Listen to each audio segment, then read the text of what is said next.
This lecture review video examines the interwar years and American involvement in World War II. These are very troubling and very difficult years, as it turns out, in United States history. Although this time period begins with enormous prosperity in the parties and seamless, endless wealth of the 1920s, all of it would collapse with the crash of the stock market in 1929, the beginning of the Great Depression, and then American participation in World War II beginning in 1941 and lasting until 1945. So therefore, we can divide this time period into the Roaring Twenties, which lasted from 1920 to 1929, the Great Depression and the New Deal, which lasted from 1929 to 1941, and then the Second World War for the United States, which occurred from 1941 to 1945.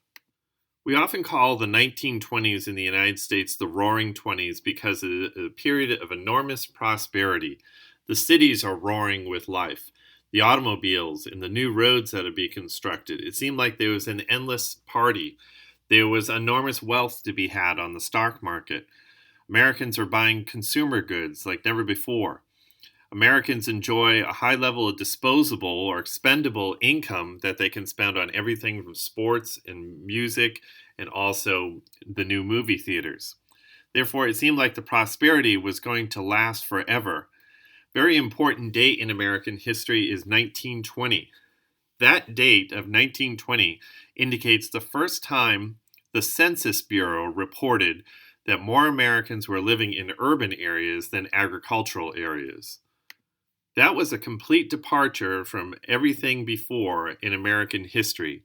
And by 1920, it is clear that the vision that Alexander Hamilton envisioned for the United States as a place of urban centers and manufacturing, industrialism, and banking, that vision had certainly trumped Thomas Jefferson's vision of the small agricultural republic of yeoman independent farmers primarily living an agrarian life.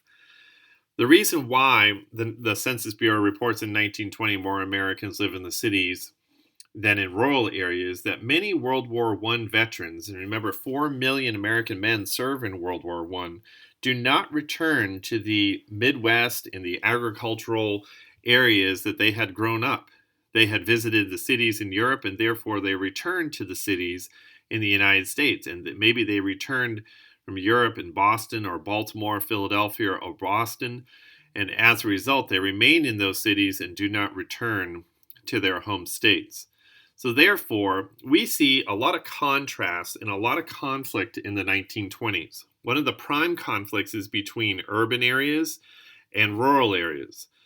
The other major conflict of the 1920s is the conflict between modernization versus traditionalism. We also see conflict between a new theological liberalism and with old-fashioned Christian theology. Therefore, a lot of the ideas that we see in the 1920s come into conflict.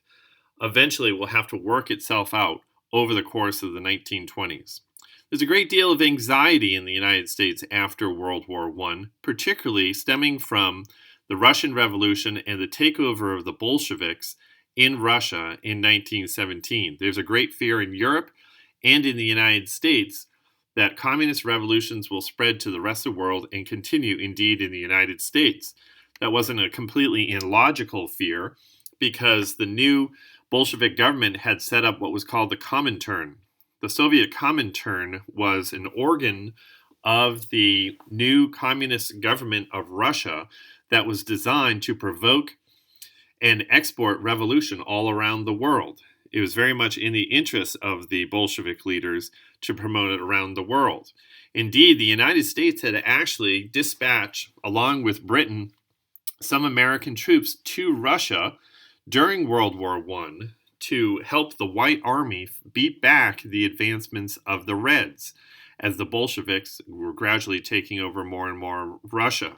This was known as the Polar Bear Expedition. This picture shows some American troops marching far off Siberia. This, of course, was a failed expedition. The Bolsheviks did secure control of Russia, and it's going to lead to a lot of bitterness, resentment, and distrust later on consummating in the Cold War in the second half of the 20th century. Indeed, in the United States after World War I, we see the emergence of the first Red Scare, 1919-1920. The second Red Scare will take place after World War II. This was a fear on the domestic front of Bolsheviks and secret communist activists and anarchists working in hidden cells in the United States, carrying out acts of violence and sabotage, that perhaps there were these Bolsheviks groups in the United States that were secretly undermining the country. And the belief regarding these groups is that they were working in labor organizations to promote strikes and walkouts, which would lead to disorder and riots, and then eventually a Bolshevik takeover of the United States. And indeed, there is some propaganda that seems to have a connection to these ideas. Therefore, we see great labor unrest in the United States after World War I, particularly with the Seattle general strike, in which the entire city goes out on strike at one point. We also see it with the Boston police strike of 1919. Boston police officers who had not had a raise for quite some time go out on strike, and as a result, it leads to great lawlessness. And so the Massachusetts militia and also some university students are called up to restore order. This is when Governor Calvin Coolidge really enters the national spotlight. His famous line is, "No one has a right anytime at any place to strike against the safety of the American people." There's also a very deep and jarring steel strike in 1919 across the Midwest, which shuts down steel production after World War I. Of course, prices are falling on steel because of the end of the war and the lack of munitions, so that leads to large marches and protests, walkouts, and also conflicts with police. This is also assumed to be a Bolshevik-inspired revolution as well. The fear about bombings and sabotage wasn't completely irrational, because there is a series of bombings in 1919, and particularly with many mail bombs being delivered to government officials or state officials. There's also the very famous Wall Street bombing in 1920, in which a bomb goes off right in front of the New York Stock Exchange, and as a result, hundreds are injured and 38 people are killed. As a response, the government, and particularly the Attorney General of the United States, A. Mitchell Palmer, who also was a victim of one of the bombings at his own house, launches the Palmer raids in 1919 to 1920. 6,000 alleged subversives were arrested, and 500 non-citizen subjects were deported. The government of the United States raids the office of the Industrial Workers of the World, the IWW, and arrests its famous leader, Big Bill Haywood, and as a result starts deporting those they believe are suspect and a possible threat to stability and the government, the most famous being Emma Goldman, who was deported in 1919 with a group of other perceived to be Soviet operatives on the Soviet Ark of 1919, in which these anarchists are sent to the Soviet Union. 1919 also sees great conflict between the races. This stems particularly because a lot of black men had served in World War I, and they anticipated, after they had fought for freedom in Europe, that they would be able to return to the United States and be given some of the freedoms they had been denied in the past. One of the more significant leaders during the crusade for African American justice after World War I was A. Philip Randolph. Randolph worked with those African Americans who worked aboard trains and promoted their union and attention to their cause. However, there are race riots across the country, including the south side of Chicago, and even horrific scenes coming out of the Midwest in which young black men are lynched and even burned at the stake. One of the more violent ones occurs in Tulsa, Oklahoma in 1991, in which a young Negro delivery boy was accused of harassing a white girl on an elevator. As a result, a large section of Tulsa that was known as the Black Wall Street for its trade and black businesses is burned. And there's great violence across the city, resulting in 6,000 black residents arrested and between 100 and 300 African Americans killed in the rioting. Particularly to escape the Jim Crow laws of the South, the discrimination, the lynching, the convict leasing system of the South, many African Americans in the first half of the 20th century participate in what becomes known as the Great Migration. This is a migration out of the segregated areas of the South and moving north by bus, perhaps walking, hitchhiking, taking the train, whatever means necessary. Many African Americans in the South go to California and some to the Midwest. This is when northern cities particularly gain a large part of their African American population. Cities like Philadelphia and Washington, D.C., and Baltimore and Boston, and particularly New York and Chicago.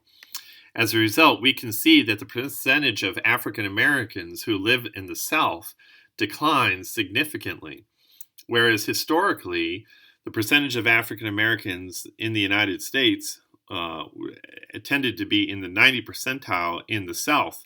As a result of the Great Migration, roughly 50% of African Americans live in the South, about the same number in the North. In 1919, we see the adoption of the 18th Amendment to the Constitution. This was the Prohibition Amendment that abolished the production, sale, and consumption of illegal alcoholic beverages except for medicinal and religious purposes. Subsequent to the adoption of the 18th Amendment, Congress passes the Volstead Act.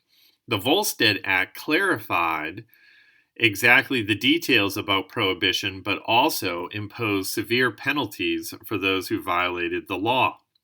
It defined what was legal and what wasn't legal. It also appropriated and designated 1,500 agents of the Treasury Department to enforce prohibition. That, of course, was a far cry from the number of federal agents really needed to enforce prohibition. And so as a result, widespread lawlessness, otherwise law-respecting people are breaking the law regularly and not obeying the law regarding prohibition. It also leads to the creation of secret bars called speakeasies, which if you knew the password or knew someone, you could get in and then participate in the normal culture of a bar and enjoy some illegal alcohol and perhaps music, dancing, and also some social life.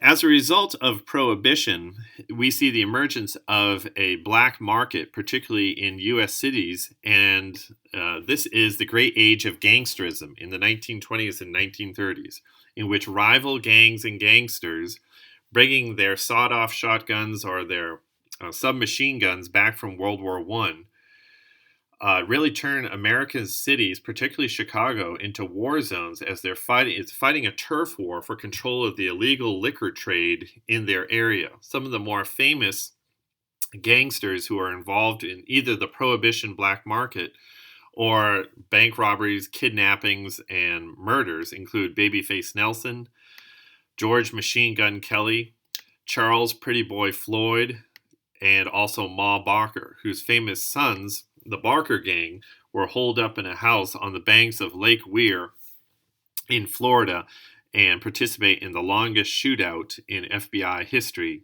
before they are shot by FBI agents. Other famous gangster duo is Bonnie and Clyde, who commit a series of murders, including shooting police officers and robbing banks. They famously take photographs of themselves with weapons and cigars and then leave them behind for authorities and make it into the newspapers and make themselves celebrities until they are ambushed in Louisiana and gunned down by the FBI and some Texas Rangers.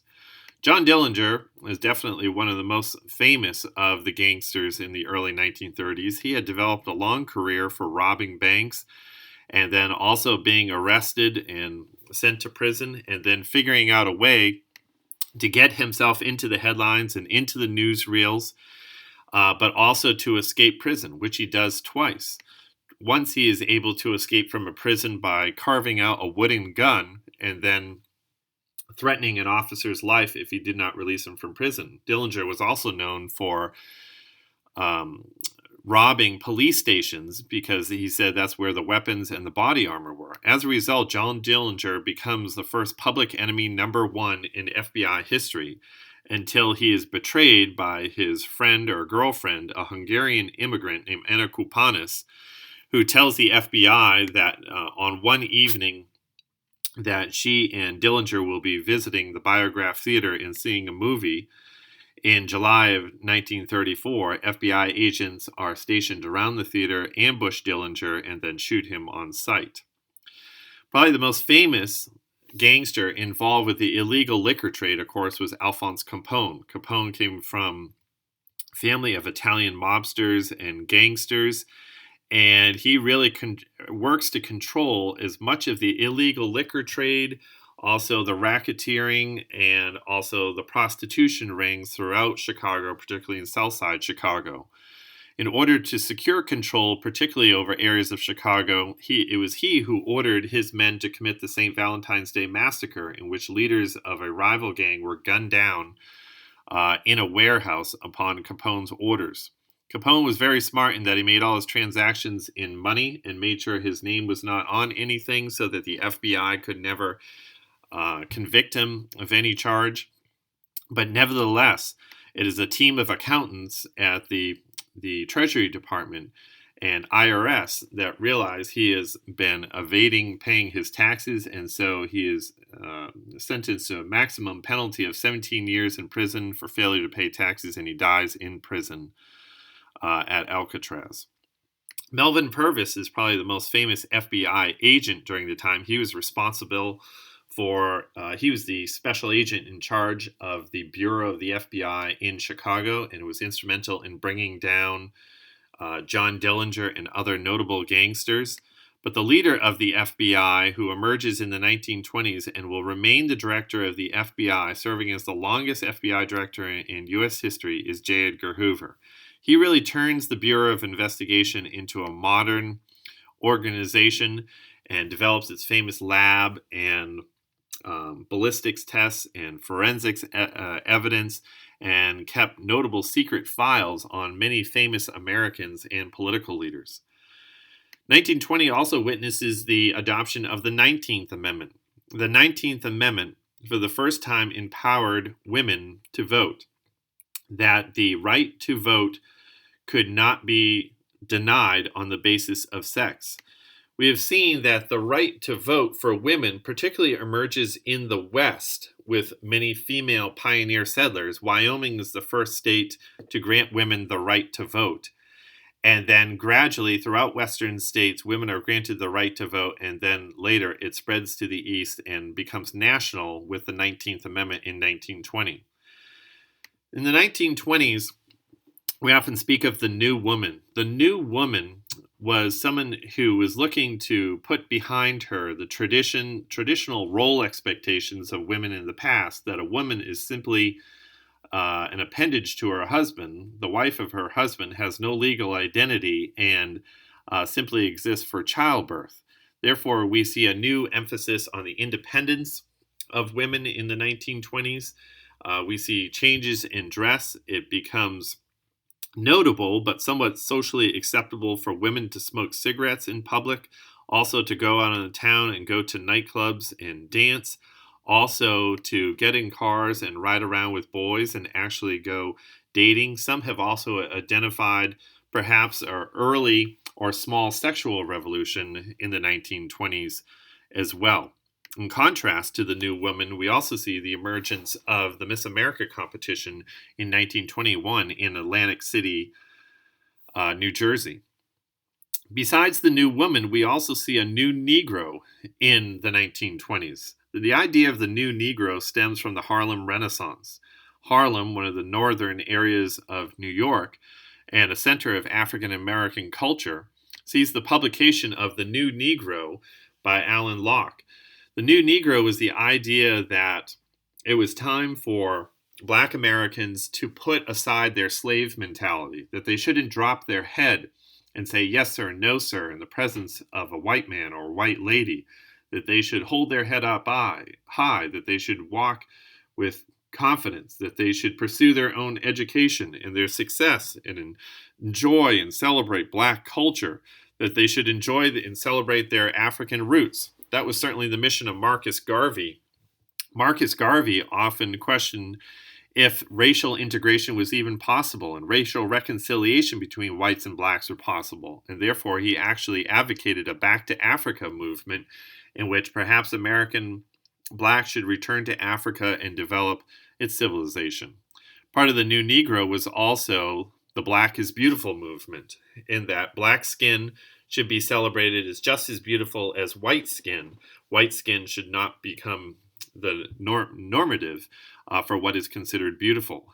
Harlem Renaissance particularly also sees the productions of several famous poets, playwrights, novelists, and also musicians. Langston Hughes, very famous African-American poet during the Harlem Renaissance. The Harlem Renaissance also occurs at the same time as what we call the Jazz Age, and the emergence and popularity of jazz, not only in Negro clubs in Harlem, Chicago, New Orleans, and Kansas City, but also emerging into white areas of entertainment. Some of the more famous black musicians of the 1920s and early 1930s included Duke Ellington and also Louis Armstrong. As a measure of the great prosperity and reality of expendable income in the 1920s, we often equate the 1920s with a great age of consumerism, perhaps the first great decade of consumerism in American history, in which a lot of important household objects are available for consumption by Americans, and there's a great pressure and desire for everyone to include these in their homes. This would include the refrigerator, also the mechanical washing machine, electric irons, vacuum cleaners, and also the popularity of the radio. The most popular item to be purchased in the 1920s would probably be the automobile. Henry Ford, a native of Dearborn, Michigan, was instrumental in the automobile industry, not for the invention of the automobile, but rather in the development of the process for the production of the automobile. Henry Ford was interested in streamlining the process and making car production more efficient, which would pull down the price and therefore enable his Ford Motor Company to sell more units. As a result, the very famous Model T cost $825 in 1908. That was an incredibly low price and made it very accessible for a lot of Americans. As a result, from 1908 to 1927, 16.5 million Model Ts were sold. The reason Ford was able to keep the price down so much was, of course, the advancement of the assembly line, in which workers would participate performing one single task. Model Ts came off the line in 3-minute intervals, with production time reduced from 12 and a half hours to 93 minutes by 1914, using less manpower. Thus, in the 1920s, much like the 1950s after World War II, 30 million automobiles are on the streets of the United States in 1930s. The 1920s is one of the great decades of popularity of the automobile and the demand for the construction of new roads in the 1920s. The need for new roads was highlighted by the Transcontinental Motor Convoy of 1919. The Army, including a young officer named Dwight D. Eisenhower, participates in this transcontinental trip of Army trucks. And the trip highlighted the deplorable conditions of many of American dirt roads. They were washed out, they were full of debris, they didn't follow straight lines, they weren't properly cleared, they were muddy, they were full of potholes. And so as a result, the 1920s witnesses a tremendous increase in the amount of surface roads in the United States, moving from 257,000 miles in 1914 to almost double that in 1926. The 1920s is also known as a period of celebrities, and indeed there seemed to be a lot of heroes in the 1920s. The first, of course, was probably Charles Lindbergh. Ever since the invention of the airplane it was the dream and aspiration of many pilots that they would be the first to cross the Atlantic, flying across in an airplane in an uninterrupted flight.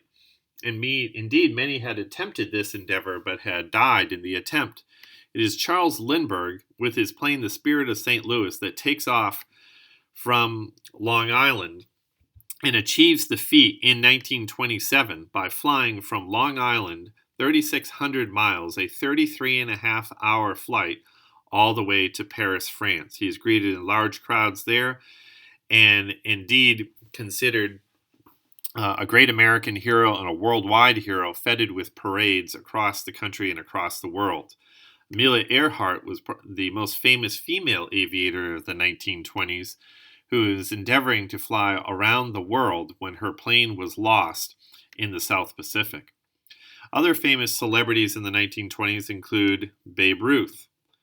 Babe Ruth, who had started as a pitcher for the Boston Red Sox and eventually is traded to the New York Yankees, becomes famous for his hitting and indeed makes the home run the premier athletic achievement of the 1920s, and large crowds would pack Major League Baseball stadiums to watch Babe Ruth and other hitters hit the dramatic home run, demonstrating also that Americans have some expendable income to go and spend on a baseball ticket. 1920s was also a profoundly important decade for the development of the American movie industry centered around Hollywood, California. Early movie actors instantly became celebrities as the studio system continues to expand in Southern California. Initially, the movie industry was locked in what we call the silent film era because the technology was not available to film but also combine sound. So as a result, early movies were in black and white and had no sound, although an orchestra often was in the movie theater to accompany what was occurring on the screen. D.W. Griffith was one of the early first important movie promoters and directors. His first large-scale film was The Birth of a Nation in 1915. The Birth of a Nation was a very racist film in which it highlighted the achievements of the Ku Klux Klan in redeeming the South from black leadership during the period of Reconstruction after the Civil War. Eventually, as the decade progresses, movie producers are able to combine sound with the moving picture. And indeed, 1927, The Jazz Singer is the first movie that combined not only sound and voice, but also the image on the screen.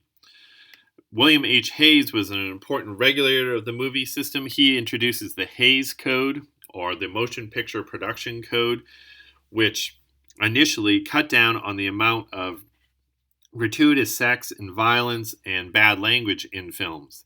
Indeed, the 1910s and 1960s is sometimes called the golden age of Hollywood, with A-list stars becoming national celebrities across these decades.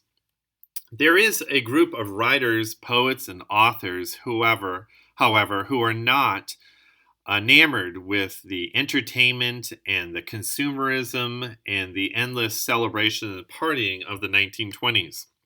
This group of writers is sometimes known as the Lost Generation and includes such figures as Gertrude Stein, Ernest Hemingway, F. Scott Fitzgerald, and William Faulkner. They're very critical of American life, sometimes very critical of American traditionalism, but also critical of the modern trends that they witnessed in the United States and the proclivity of Americans to be fascinated with trinkets and new things to buy, endless shopping, and new pleasures and entertainment. The Lost Generation is not the only group that is very critical of modernization in American life.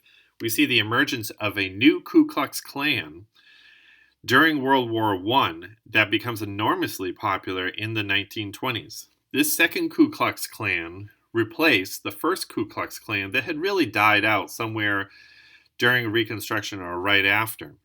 And indeed, the Ku Klux Klan of the 1920s holds very large rallies, including a very large march in Washington, D.C. Many members, not just in the South, but also in the Midwest, were members of the Klan. What distinguished the second Ku Klux Klan from the first Ku Klux Klan was that the second KKK was not only anti-black, but it was also anti-Jewish and anti-immigrant and anti-Catholic. Thus, the targets of hatred of the Ku Klux Klan in the 1920s expanded from that of its original predecessor. Indeed, a lot of the modernization and some of the conflicts in American life is sometimes directed against immigrants. We see that in the Sacco and Vanzetti case. Sacco and Vanzetti were two Italian immigrants and avowed anarchists. They supported the overthrow of the government.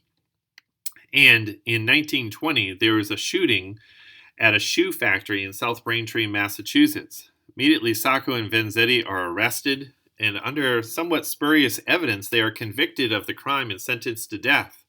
Despite worldwide protests, Sacco and Vanzetti are eventually sent to the electric chair in 1927. It is still unclear today if Sacco and Vanzetti were actually guilty of this robbery and these murders that they are accused of and convicted for and executed for. But certainly we see a growing anti-immigrant strain in American life in the 1920s.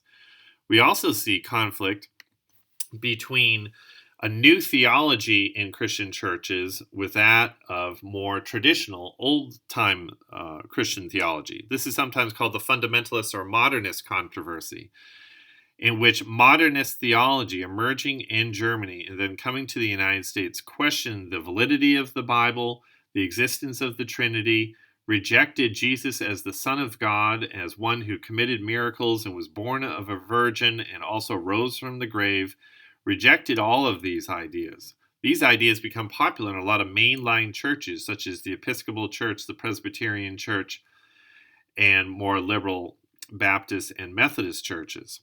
The fundamentalists were more traditional Christians who advocated traditional understandings, arguments regarding the Bible, and also the traditional Christian gospel. This conflict gets played out in many of America's churches. During the time period, we also see the growth of the Pentecostal movement. We see that with Amy Semple McPherson, who liked to go by the name of the Sister. She was the pastor of a very large church in the Los Angeles area and was famous for her healings.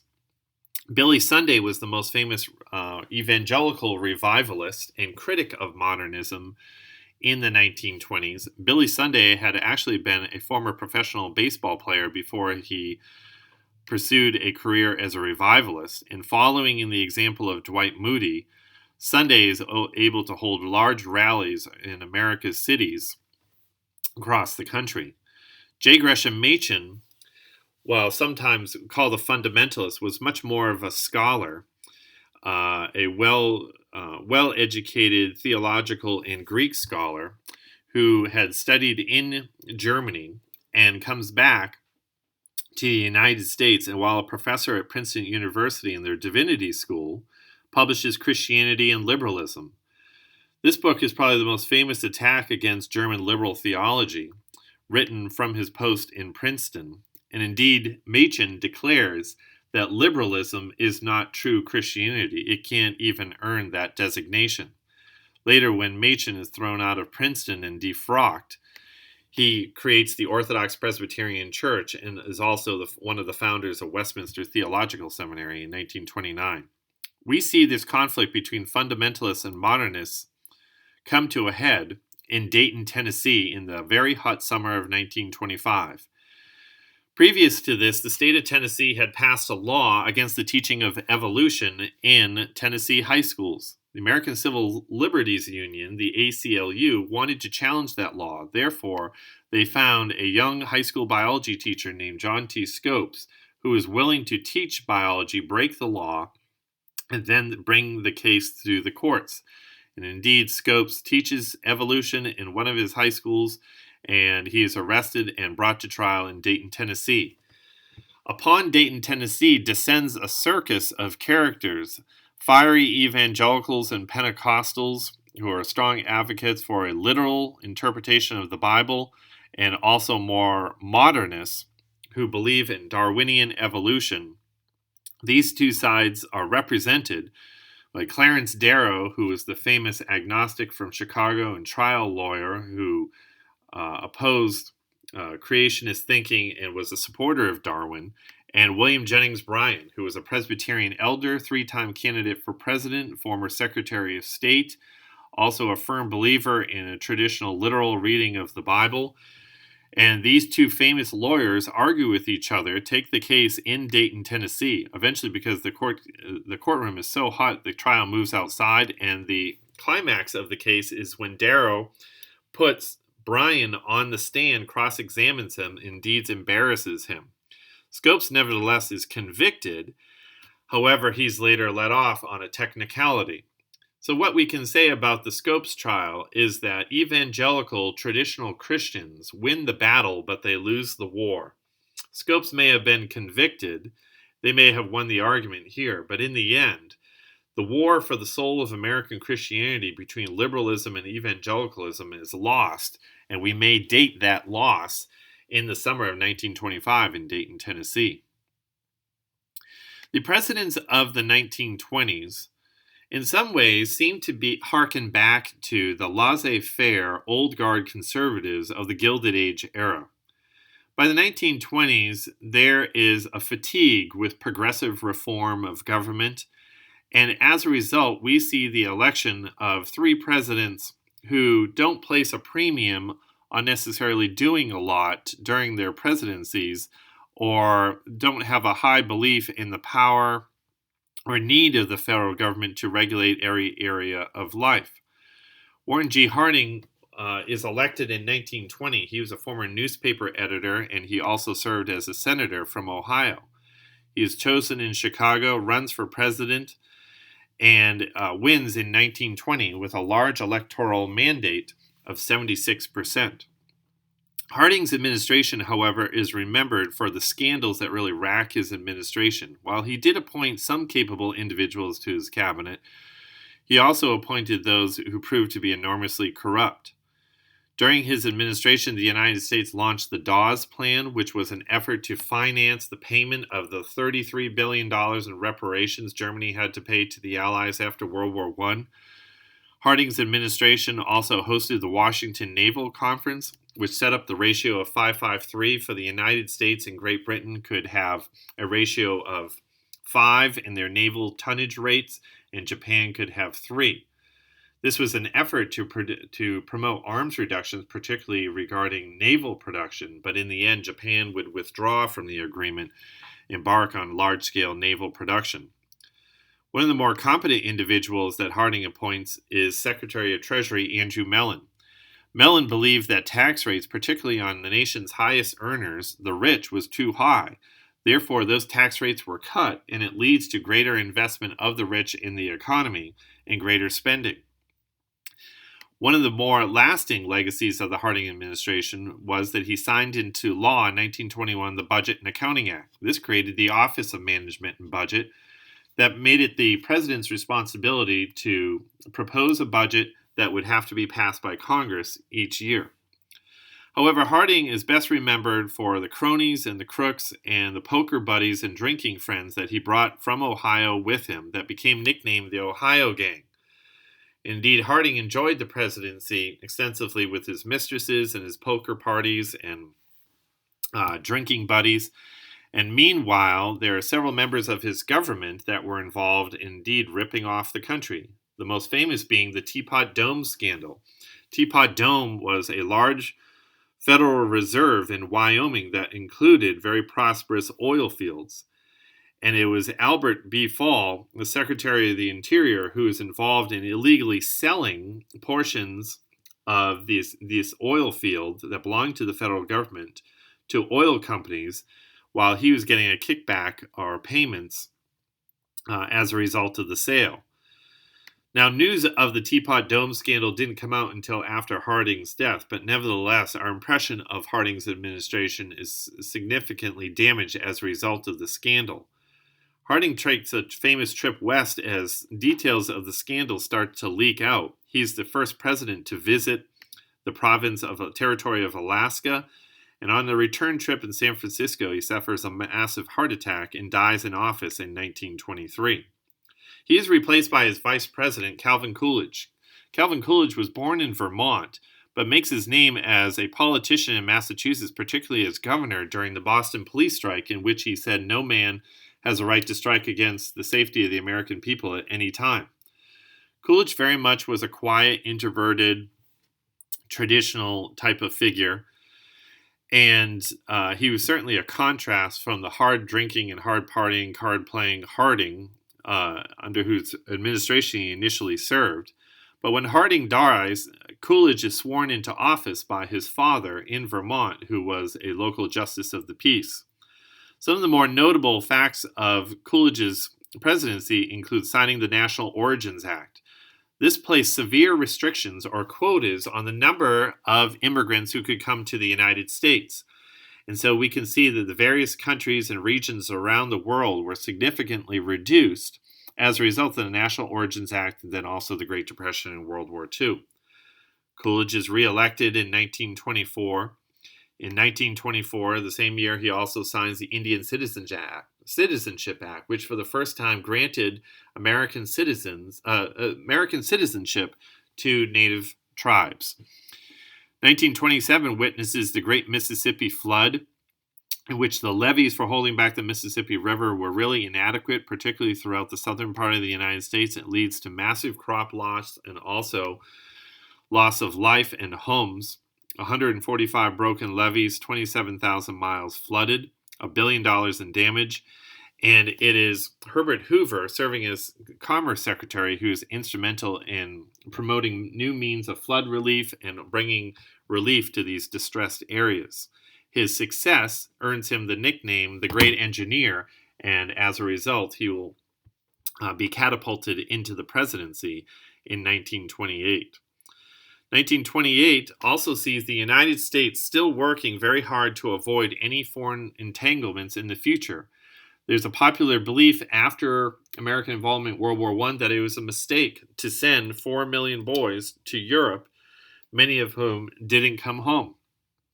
And as a result, we see the United States did not join the League of Nations in 1919, and there's a popular aversion to getting involved in other European wars to come. Therefore, the United States signs with France the ceremonially important but really vacuous Kellogg-Briand Pact. The Kellogg-Briand Pact was an agreement that the United States would never use war again to resolve international disputes. Of course, all of that would change, of course, with the coming of World War II. Coolidge retires from the presidency in 1933. And 1929, rather. And in 1928, his Secretary of Commerce, Herbert Hoover, runs for office. He runs against the New York governor, Al Smith, who, as a supporter of the repeal of prohibition, really tarnished his political career and secures the election of Herbert Hoover in 1928. This can lead us now into a greater discussion of the second part of the interwar years time period, by looking at the Great Depression of 1929 to 1941. In many ways, tragically, Herbert Hoover was an enormously successful individual who had earned that name of the Great Engineer, was famous for coordinating the food relief of Europe during World War I. As all of World War I is starving because of the war, Hoover is instrumental as director of the Food Administration in sending tons and tons of supplies to a starving Europe. He was known as a great thinker, a great organizer, which enables him to become Secretary of Commerce. However, little did he know the great economic crisis that was knocking on the door of the U.S. and that he would encounter during his presidency. Indeed, during his inaugural address, he had declared that he had no fears for the future of the country and that he was bright with hope. However, all of that changes with the crash of the stock market in his first year in the White House. The 1920s stock market was enormously unstable. It had seen great profits for investors. However, by the end of the decade, there were shaky signs that the good times were about to stop. There had been a decline in steel production, slow construction, declining automobile sales, high consumer debt. And as a result, many of the securities, stocks, and bonds that were on the stock market were really inflated prices. Much of it was also watered stock of exaggerated values. It was also purchased on margin, which means it was bought with a loan. So therefore, these stocks that were artificially inflated and already purchased with a lot of debt, when they do collapse in 1729 on Black Tuesday, October 29th, 1929, the loss in value, of course, is tremendous. So after heavy trading and enormous losses in the fall of 1929, the stock market loses about 50% of its value and $30 billion lost in profits. We can see on this chart here the rapid increase in values, even in 1920, far more across the decade, and then the steep decline in October and November of that year, which is going to take a long time to recover. The shock to the economic system, of course, was enormous. Investors walk off the floor of the New York Stock Exchange stunned because they had woken up that morning believing them to be rich, and now they had lost everything, and indeed they were bankrupt. As a result, many Americans run to the banks fearing the loss of their assets. Banks cannot produce the deposits that depositors are demanding, and as a result, they're forced to close their doors. 2,294 banks collapsed, with 1.7 billion deposits in 1931. That was money. Most of that money was never recovered, and many people lost their life savings. These events of 1929 are the spark that leads to the Great Depression. It would be incorrect to say that the stock market crash started the Great Depression and was the cause of the Great Depression. That's far too minimal. There were a lot of Americans who didn't even have money in the stock market. However, the stock market crash is the spark that ignites the tinderbox of a lot of systemic economic problems in the United States over the course of the 1920s that lead to the Great Depression. We can see some of these causes in overproduction, particularly of steel and also agricultural products. American farmers wanted to see the good times and the great profits of World War I continue. Therefore, they continue to produce, which drives down the prices and leads to overproduction of goods. These goods are underconsumed. Americans run out of money to purchase them or can't get any more credit. This is a great age of laissez-faire government. The government is not involved in regulating most areas of the economy. There are these huge farming surpluses, which leads to an agricultural recession in 1926. For farmers, the Depression begins in the middle of the 1920s. For everyone else, it begins at the end of the 1920s. There's also a series of high Republican tariffs across the 1920s, which also rose prices, particularly for the purchase of foreign goods. And there is so much debt in the American economic system. There's personal debt, there's business debt, that is really crippling for the recovery of the American economy. As a result, in the 1930s, the American economy is thrown into the greatest economic crisis it had ever seen. Suddenly, businessmen who were making great fortunes weeks before have to resort to standing in line at soup kitchens, soup lines, or lining up for free coffee and donuts. Unemployment begins to skyrocket, reaching a height of 25% in 1932. And across the country, the social impact of men being out of work and unable to provide their families affects American families across the land. We see the development in major American cities of what become known as Hoovervilles, in which the homeless, the unemployed, the starving often have to resort to developing these little shanty shacks and shanty towns in America's cities with tar paper and plywood and whatever materials they could find. Wealthy stock investors of a year before have to resort to selling apples on the streets of America's cities. As a result, to run away from creditors and the economic crisis of the East, many Americans become rail riders, in which they would get on trains and head to the West, believing there are greater opportunities in the Rocky Mountain states and particularly California. One of the more notable events involving the rails in the 1930s was the case of the Scottsboro Boys, in which several young African American men were accused of raping two white women. They were put on trial and sentenced to death for this. Later on, it is revealed that the white women were actually prostitutes, and their stories are very much conflicting. And as a result, some of the Scottsboro Boys are acquitted of the charge. To make matters worse in the Great Depression, there is also a major environmental and agricultural emergency in the Midwest known as the Dust Bowl. The Dust Bowl started as a result of poor farming techniques, overexhaustion of the soil, poor irrigation, and an extended drought and windstorm that caused the phenomenon in the 1930s. You could travel across the panhandle of Texas and Oklahoma, Kansas, Nebraska, even parts of Colorado and South Dakota, and see large black clouds of dust and dirt that had been picked up by the winds and pushed across the country. Indeed, some of these dirt clouds actually make it as far as the East Coast. People's homes and cars and fields are buried. And as a result, they're unable to till their fields, unable to pay the mortgage, and therefore they lose their farm or their home. Many of these individuals from Arkansas traveled to California, becoming known as the Arkies. More famous were the residents of Oklahoma, poor farmers who, after losing everything, traveled to California and become known as the Okies.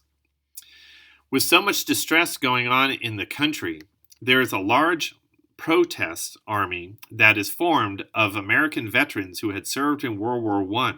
They're very desperate to receive their bonus that Congress had promised them right after the war, but not to be paid out until the 1940s.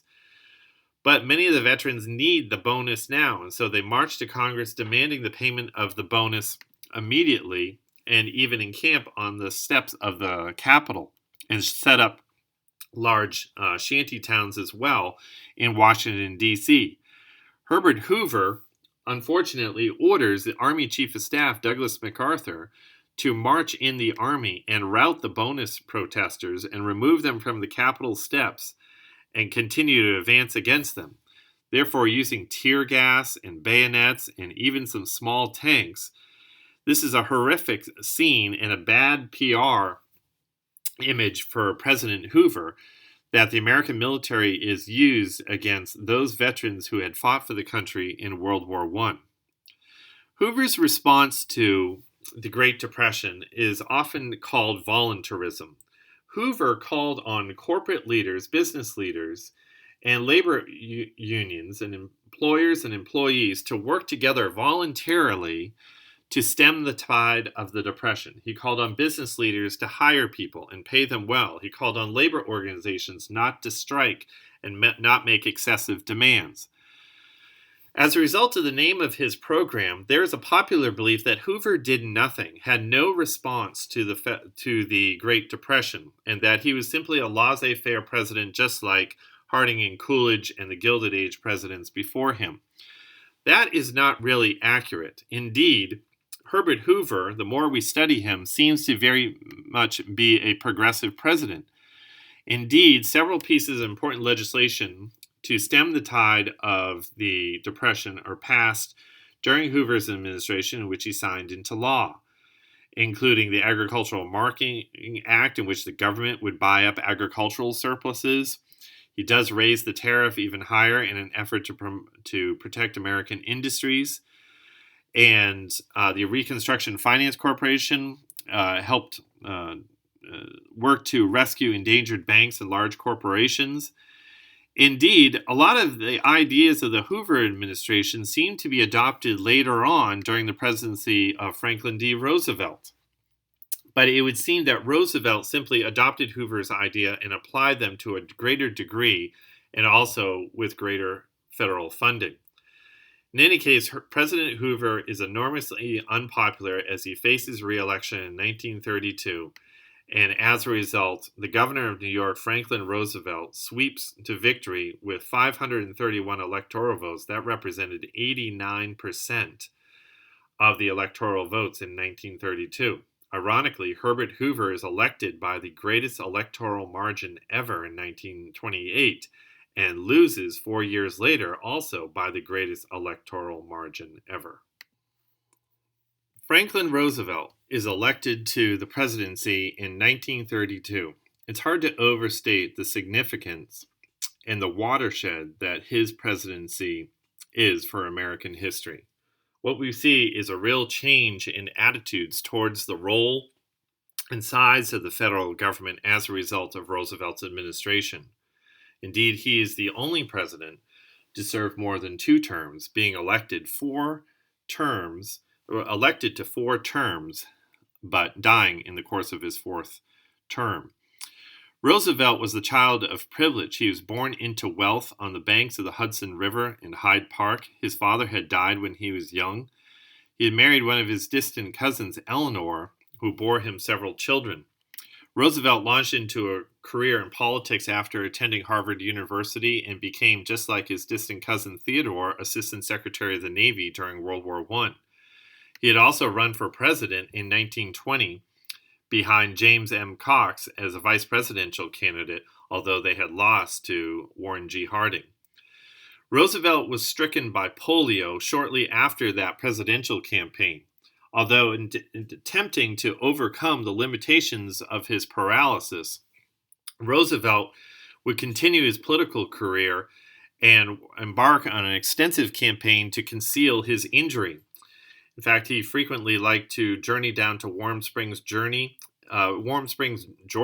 and show himself swimming and show himself to be rather vibrant and healthy. The press usually avoided pictures of him needing help getting out of a vehicle. And the popular understanding in the press was that Roosevelt had had a bout of polio, but he was able to fight it off, and he only needed a cane and a little bit of assistance in walking. That, of course, was not true, as he was paralyzed from the waist down.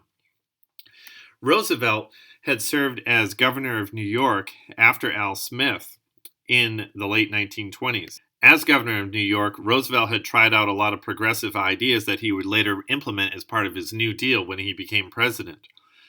And therefore, on a very cold March day, 1933, Franklin Roosevelt replaces Herbert Hoover in the White House.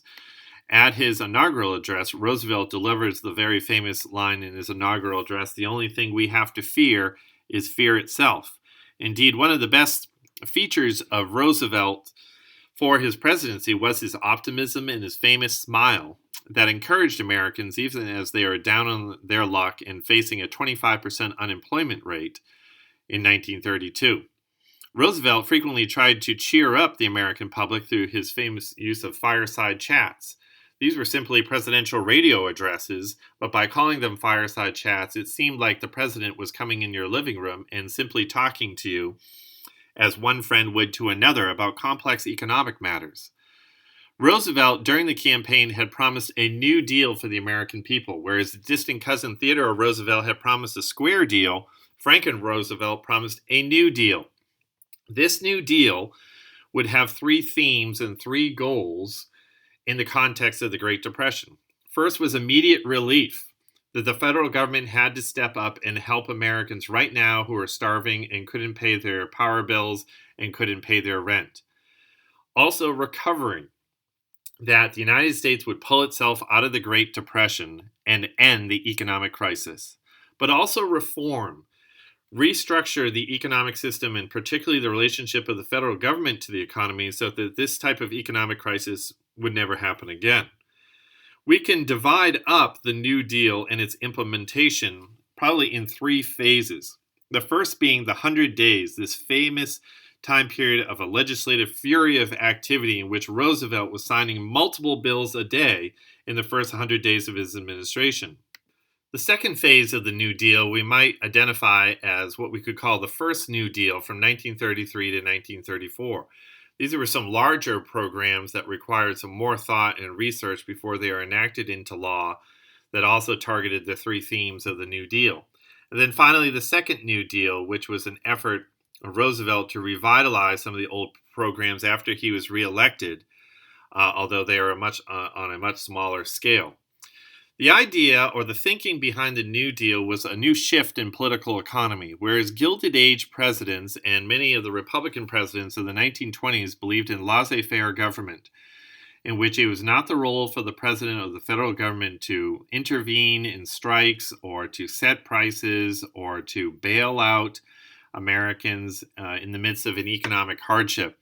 That type of thinking changes in the 1930s with Roosevelt's New Deal, based on the ideas of the British economist John Maynard Keynes.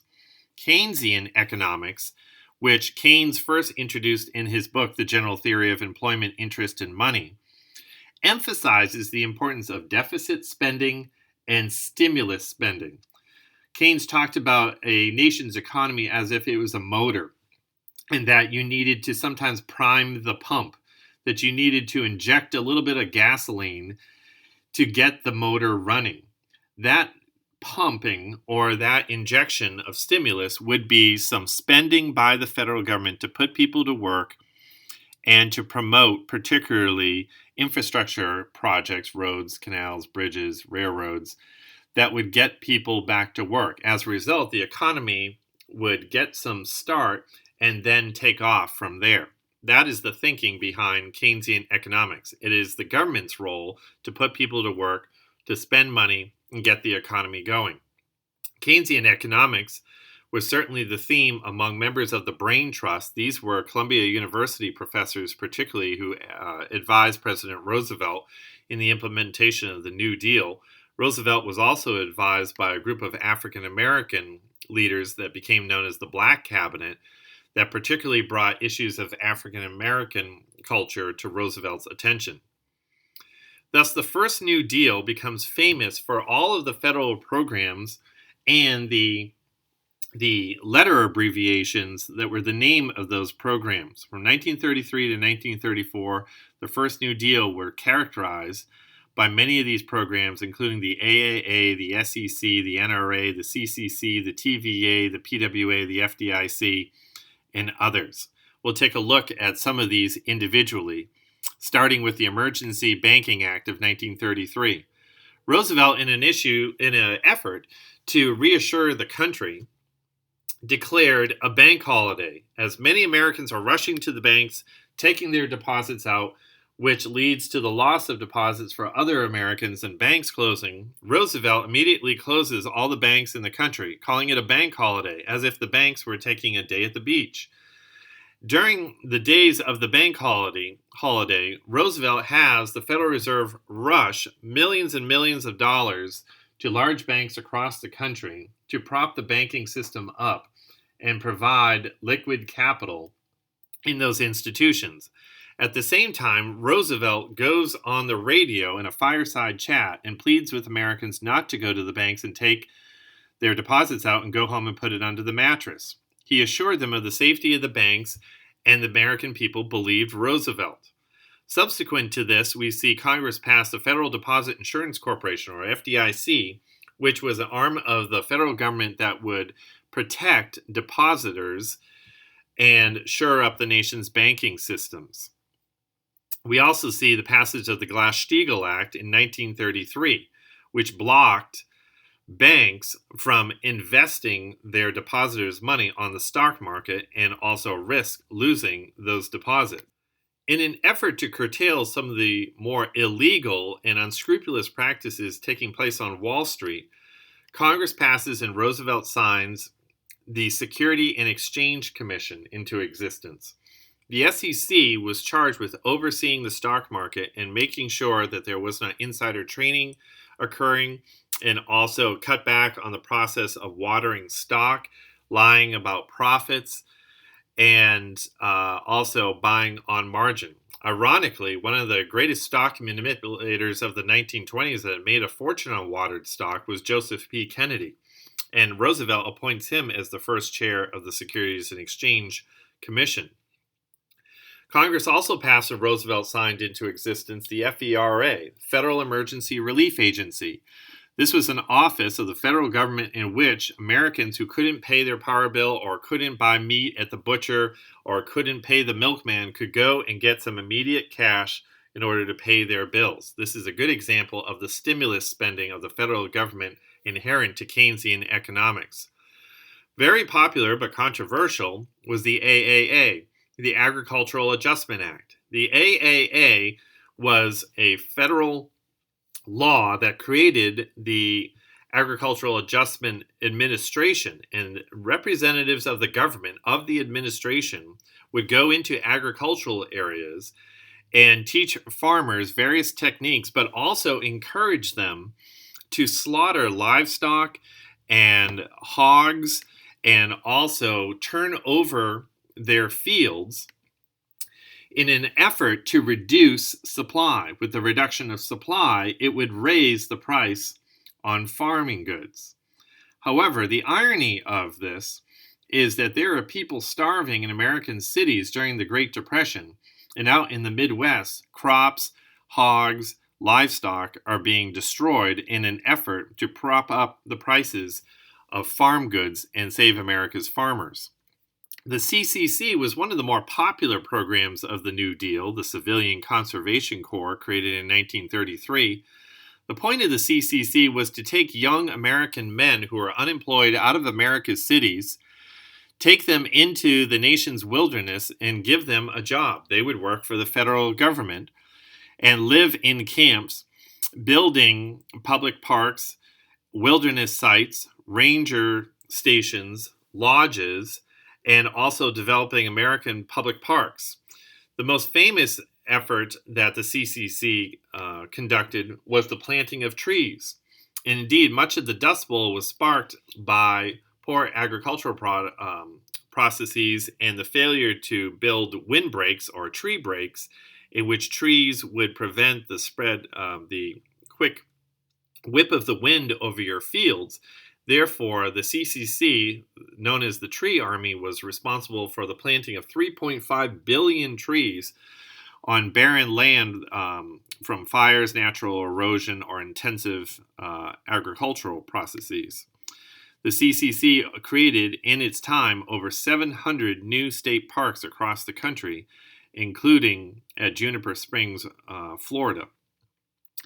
The Tennessee Valley Authority was also a popular program as part of the first New Deal, the TVA, created in 1933, which was an effort to harness the hydroelectric power of the Tennessee and Cumberland rivers in the Appalachia of Tennessee. This was a very poor area of the country, and yet there's enormous potential with the large rivers of the state of Tennessee. So the TVA constructed famous dams such as the Norris Dam and also the Douglas Dam, and then attached this water power to generators generating electricity and therefore commerce in the local Appalachian area. The Homeowners Financing Act was passed in 1933, which gave federal loans to homeowners that they could save their house, they could refinance their homes over a longer term, and therefore be able to pay off their mortgage. The National Industrial Recovery Act of 1933 created the PWA, which was the Public Works Administration. The Public Works Administration was focused on large engineering projects that were really not possible for smaller companies. Overseen by Harold Ickes, the PWA was instrumental in the construction of the very large Hoover Dam, which dammed up the Colorado River, creating Lake Mead, and also water that was generated by the generators to be allocated to states such as Arizona, Nevada, and also California. Other important PWA projects include the Bourne River Bridge that connected Cape Cod to mainland Massachusetts, and also the 7 Mile Bridge in the Florida Keys. Also part of the National Industrial Recovery Act, besides the PWA, was the NRA, which is the National Recovery Act. The National Recovery Act of 1933 empowered the president with enormous powers to regulate prices and wages in major industrial sectors. This part of the NRA was later overturned by the Supreme Court and declared to be unconstitutional. The second New Deal was smaller than the first New Deal, but nevertheless continued the process of introducing other federal programs, including the FLSA, WPA, Rural Electrification, the Wagner Act, and Social Security. The Rural Electrification Act brought electricity to rural areas, particularly the panhandle of Texas, areas of the Midwest or Appalachia, that had not enjoyed access to electricity before. This is, of course, enormously important for the development of their local economies and recovery from the Depression. The WPA, the Works Progress Administration, overseen by Roosevelt's favorite aide, Harry Hopkins, was an effort to develop smaller local public projects. The WPA was instrumental in developing the Riverwalk in San Antonio, Texas, Dealey Plaza in Dallas, and the sidewalks of many small American towns such as these in Stillwater, Oklahoma, as well as refurbishing the Government House in St. Augustine, Florida. The PWA focused on very large projects that small companies would not be able to handle, such as the Hoover Dam, whereas the WPA was much more focused on smaller community projects such as sidewalks and parks, and often included youth and women and even some art programs. The Fair Labor Standards Act established the right to a minimum wage and the idea of time and a half and prohibited child labor. Thus, the first minimum wage was introduced in 1940 at 25 cents an hour. Today, the minimum wage is over $7 an hour. The National Labor Relations Act, better known as the Wagner Act, is often called the Magna Carta of Labor. For the first time in American history, the federal government acknowledged the right of unions to exist and to collectively bargain. This, of course, was the dream for labor organizations for a long time, going way back to the antebellum period and particularly strong during the Gilded Age. But it is not until 1935, with the passage of the Wagner Act, do unions gain the right to collectively bargain. Therefore, in the 1930s into the 1950s, unions become very strong in their negotiations with corporate America. Also, which gave Roosevelt a lasting, very popular legacy, was the passage of Social Security in 1935. The United States was one of the last countries to provide a pension program, a federal pension program for retirees in its country. The establishment of the Social Security Trust enabled elderly Americans to receive a monthly check from the government to help defray expenses. In 1936, Franklin Roosevelt is reelected. There's his popular campaign remark in that year was, "You all look happier than you did 4 years ago, and I see a whole lot more smiles." And indeed, the country did feel better. Unemployment was still high, but nevertheless, Roosevelt was very popular as a result of the New Deal, and as a result, wins 98.5% of the electoral vote in 1936. In 1940, believing the Depression was not completely defeated and wanting to continue his programs, he did something controversial. He ran for a third term. You remember that all the way back to Washington, who had set the precedent of a president serving 2 terms, there was no legal term limit on the office of president of the United States, but no one had really broken with that tradition of serving more than 3 terms.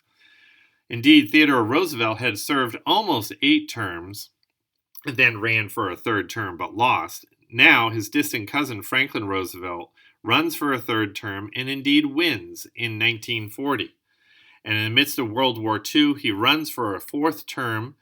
Although his health was so poor in 1944, he wasn't able to attend the Democratic National Convention, did very little public campaigning, but nevertheless, in the midst of World War II, with America on the verge of victory, wins re-election for a 4th term in 1944, although he would not see the completion of that term.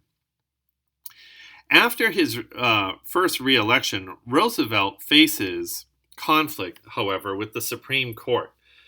The Supreme Court was dominated by Chief Justice Charles Evans Hughes, a lifetime Republican, and there were many justices on the court who had been appointed by Republican presidents who opposed the large expansion of federal power under Franklin Roosevelt's New Deal.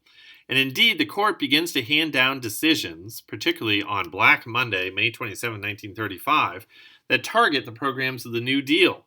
that target elements of the Agricultural Adjustment Act and of the National Industrial Recovery Act and the expanded powers of the president amidst the economic crisis of the Great Depression. As a result, Roosevelt, looking for the continuance of his program and looking for a way around the 9 justices of the Supreme Court, introduces what becomes a very controversial idea and indeed will result in one of his great political failures. It becomes known as the court packing controversy, in which Roosevelt submitted a bill to Congress, known as the Judicial Procedures Reform Bill, that basically empowered the president to appoint far more justices to the Supreme Court, particularly as many of the 9 justices were in their 70s and getting quite old. So as a result, by giving the president more power, Roosevelt hoped to appoint a lot of justices who would agree with his ideas of the New Deal, and the court would uphold a lot of New Deal programs. It is interesting that as this bill went to Congress, it was not only opposed by Republicans, which could be expected against a Democratic president, but it was also opposed by Democrats as well, believing that this was too much of a power grab by Franklin Roosevelt.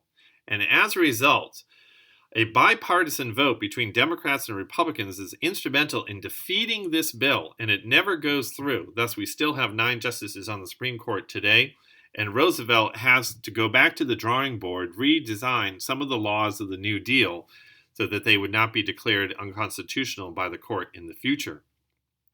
Now, the New Deal had a lot of critics during its time in the 1930s. One was Dr. Francis Townsend. Townsend was an early advocate for a Social Security type program calling on pension benefits from the government. His speeches become very popular. However, he fades from significance after the actual passage of the Social Security Act. Charles Coughlin attracted even larger crowds in some major American stadiums. Coughlin and his newspaper, Social Justice, called on the Roosevelt administration to expand drastically the powers of the New Deal and bring reform programs. Coughlin was very popular on the radio, and many listened to his ideas. However, Coughlin also had a strain of anti-Semitism in him, which eventually discredits him, particularly with the coming of World War II and Nazi injustices against the Jews in Germany. It was Huey Long, the governor of Louisiana and then later senator from Louisiana, that President Roosevelt called the most dangerous man in America. Huey Long, looking forward to a national campaign, probably running for president, introduced what he called Share Our Wealth societies. His Share Our Wealth campaign was really an income and property redistribution system that was much more of a socialist model than Franklin Roosevelt's New Deal. The Share Our Wealth campaign of Huey Long called for high capital gains taxes, taxes on business and their incomes, taxes on fortunes, no large inheritances, guaranteed every family in America an annual income of $2,000, old age pensions, benefits for farmers and veterans, and also free college educations. He made enormous promises. All that Huey Long wanted in return was power, which he gains significantly in Louisiana. Indeed, many in Louisiana complained about the use of the state police and also what seemed to be a small paramilitary or private army that Huey Long commanded in Louisiana. And efforts to criticize Long in Louisiana were often met with violence at the hands of his little private police force. Huey Long is a vocal critic of the New Deal and was probably gearing up for a campaign for the presidency in 1936. However, in 1935, he is assassinated in Baton Rouge on September 10th, 1935. Therefore, we need to examine what do we think of the New Deal and this question, did the New Deal recover the United States out of the Great Depression? This is a historical question that historians still discuss extensively today. The best way to consider this is to look at 2 charts. It is, of course, very significant to acknowledge the amount of federal debt that increases in the 1930s as a result of large federal spending on New Deal programs. This was a measure of debt the United States had never seen before. And indeed, there's some effects on the US dollar and particularly inflation as a result of all this federal spending and this new comfort with federal debt, which will become common to American life throughout the 20th century, indeed all the way today. Often the way historians analyze the success of the New Deal is by examining the unemployment rate. When Franklin Roosevelt was elected in 1932, there's a 25% unemployment rate in the country. And indeed, that unemployment rate does slowly decline over his presidency and throughout the 1930s, but is still rather steep, almost 20% in 1938. So whether or not we can give credit to the New Deal for lowering unemployment, or if this was a simple outworking of the economy in which the economy gradually recovered itself, is of course difficult to determine. The best conclusion that we can say about the New Deal is that it was really World War II that was instrumental in pulling the United States out of the Great Depression, more so than the New Deal. The New Deal may have softened some of the harsher elements of the Great Depression. Perhaps the New Deal caused the Depression to last longer than it otherwise would have if the federal government didn't get involved. But it is clear that the American involvement in World War II is really significant for bringing full employment to the United States and ending the ravages of the Great Depression. The United States is late in joining the Second World War. For Europe, World War II began in 1939 with Hitler's invasion of Poland, but it is not until events in the Pacific in December of 1941 that the United States finally gets involved, and then lasts all the way until 1945. There's not much to talk about regarding Franklin Roosevelt and foreign policy that doesn't include World War II, except perhaps the Good Neighbor policy, which he introduces in 1933. The Good Neighbor policy was a significant shift in America's relationship with South and Latin American countries. You remember all the way back to 1823 with the passage of the Declaration of the Monroe Doctrine and also the Roosevelt Corollary in the early 1900s. America always claimed exclusive right to get involved in South American republics and states, protect them from outside European influence. Europeans weren't allowed to invade or get involved in Latin American affairs like the United States would be allowed to do. However, those policies did engender some resentment, particularly on the island of Cuba in many Latin American countries. So therefore, Roosevelt declares in 1933 a shift in policy, calling it the Good Neighbor policy, in which a good neighbor would not get involved unnecessarily in his neighbor's concerns. This is an important policy as the United States heads into World War II and Latin American support for the American effort in World War II. As the United States is bogged down in the Great Depression and negotiating the merits of the New Deal, Europe is on a fast track towards war. In 1933, Germany withdraws from the Geneva Disarmament Conference and begins a large-scale process of armament. Indeed, January 30th of that year, 1933, Adolf Hitler had been appointed Chancellor of Germany.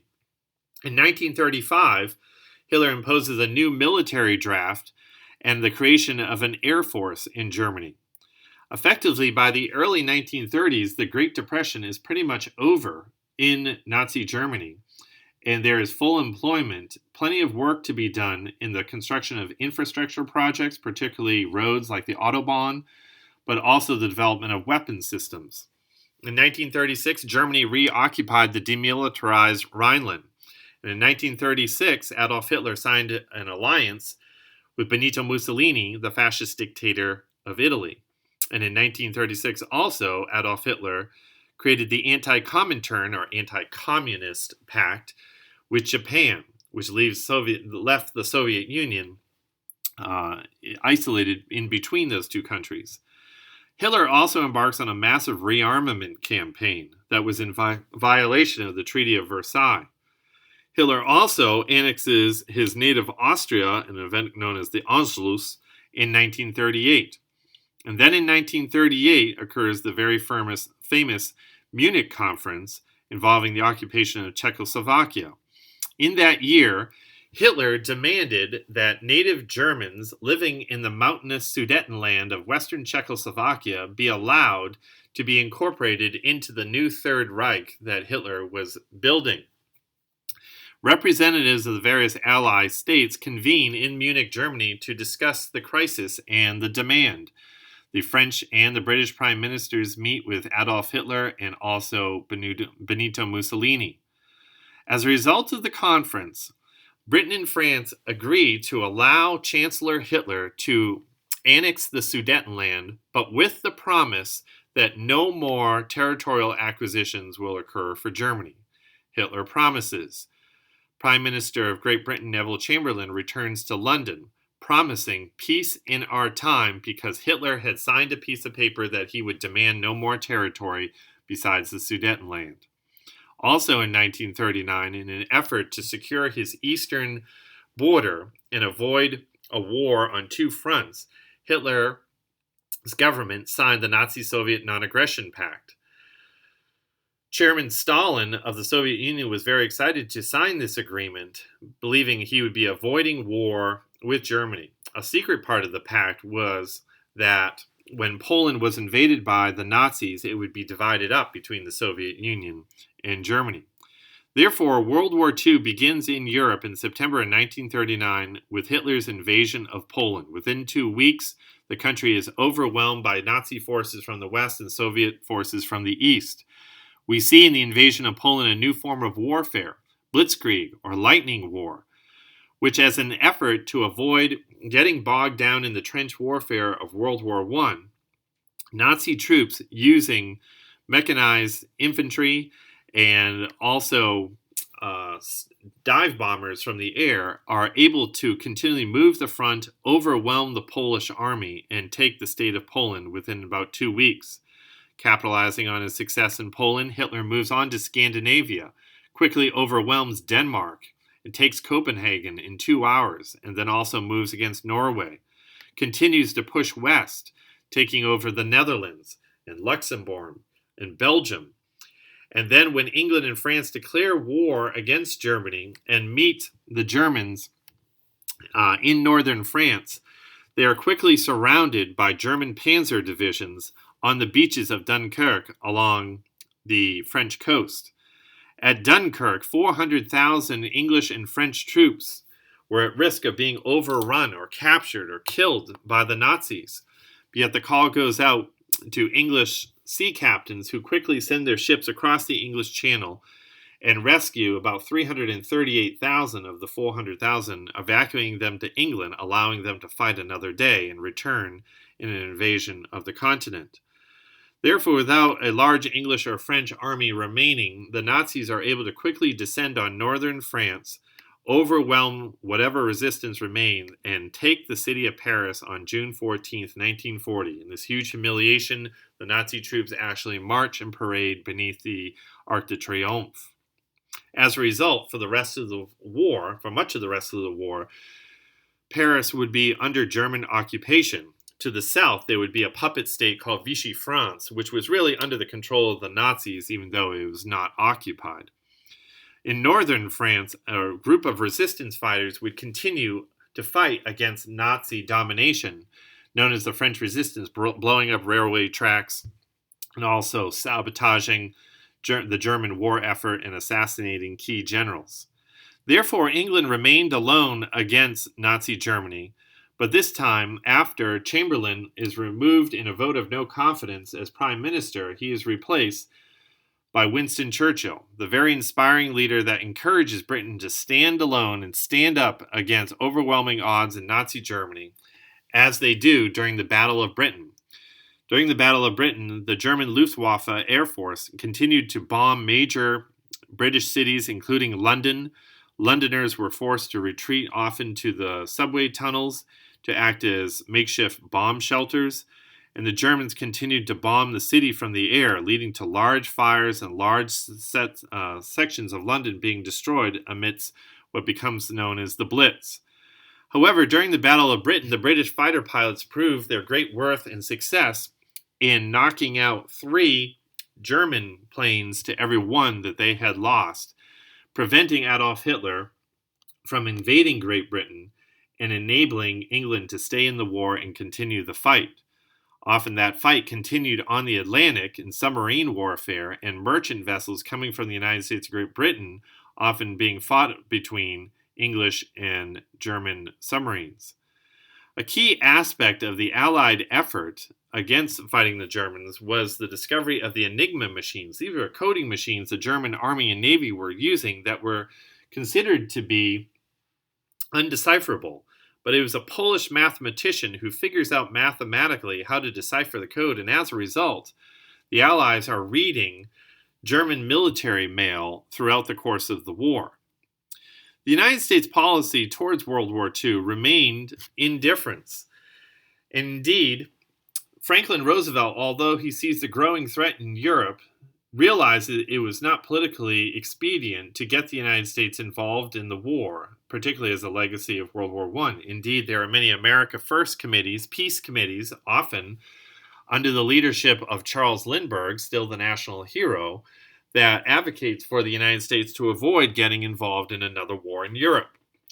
Franklin Roosevelt does meet Winston Churchill off the coast of Canada in the North Atlantic and signs the Atlantic Charter in 1941. In some ways, the Atlantic Charter was a restatement of some of the goals and points of Woodrow Wilson's 14 points, including a condemnation of territorial gains, a belief in self-determination for all peoples and colonies, freedom of the seas, freedom of trade, freedom from fear and want, and also for a call for disarmament. Of course, the Axis powers ignore these demands in the Charter. Roosevelt did whatever he could in an effort to support Great Britain as it stood alone against Nazi Germany, particularly with the passage of several Lend-Lease Acts. Roosevelt delivers a famous fireside chat in which he said, "If my neighbor's house was on fire, wouldn't I let him borrow my garden hose to put out the fire?" Of course, the Lend-Lease Act lended American military, agricultural, and industrial equipment or leased them to Great Britain and other Allied powers throughout the course of World War II. Many of these weapons, of course, could not be returned as a simple garden hose could be returned. But nevertheless, this was an economic means by which the United States was able to support Great Britain as it stood alone in World War II. Nazi Germany, under the leadership of Adolf Hitler, continued to march across Europe undeterred as it overwhelmed one army after another, descending on the Balkans and taking Yugoslavia all the way down to Greece, even moving into North Africa and taking the states of Libya, Algeria, Tunisia, and threatening the British colony of Egypt. In North Africa, the German army is led under the capable leadership of the Desert Fox, Erwin Rommel, who enjoys one success after another in the Desert Campaign. Hitler makes his biggest mistake, however, in 1941 in not continuing the Battle of Britain, not knocking Britain out of the war through an amphibious invasion destroying their country, but rather turning his attention to the east. He had already had a non-aggression pact signed with the Soviet Union and Joseph Stalin, but nevertheless his great hatred of Slavs, Russians, and Bolsheviks, and Stalin himself, pushes him to push his generals to launch a massive, ill-fated invasion of the Soviet Union that becomes known as Operation Barbarossa. This will be Hitler's greatest gamble and greatest defeat, in which in June of 1941, 3 army groups are launched towards the north of the Soviet Union against the city of Leningrad, which will endure a long siege. Also, an army group that moves against the capital of Moscow, which will fail to take the capital in the end, and another army group that moves towards the Crimea region in the southern portion of the Soviet Union. The initial part of the campaign, Nazi armies quickly overwhelmed Soviet forces, capturing and executing Jews and partisans along the way. Eventually, Nazi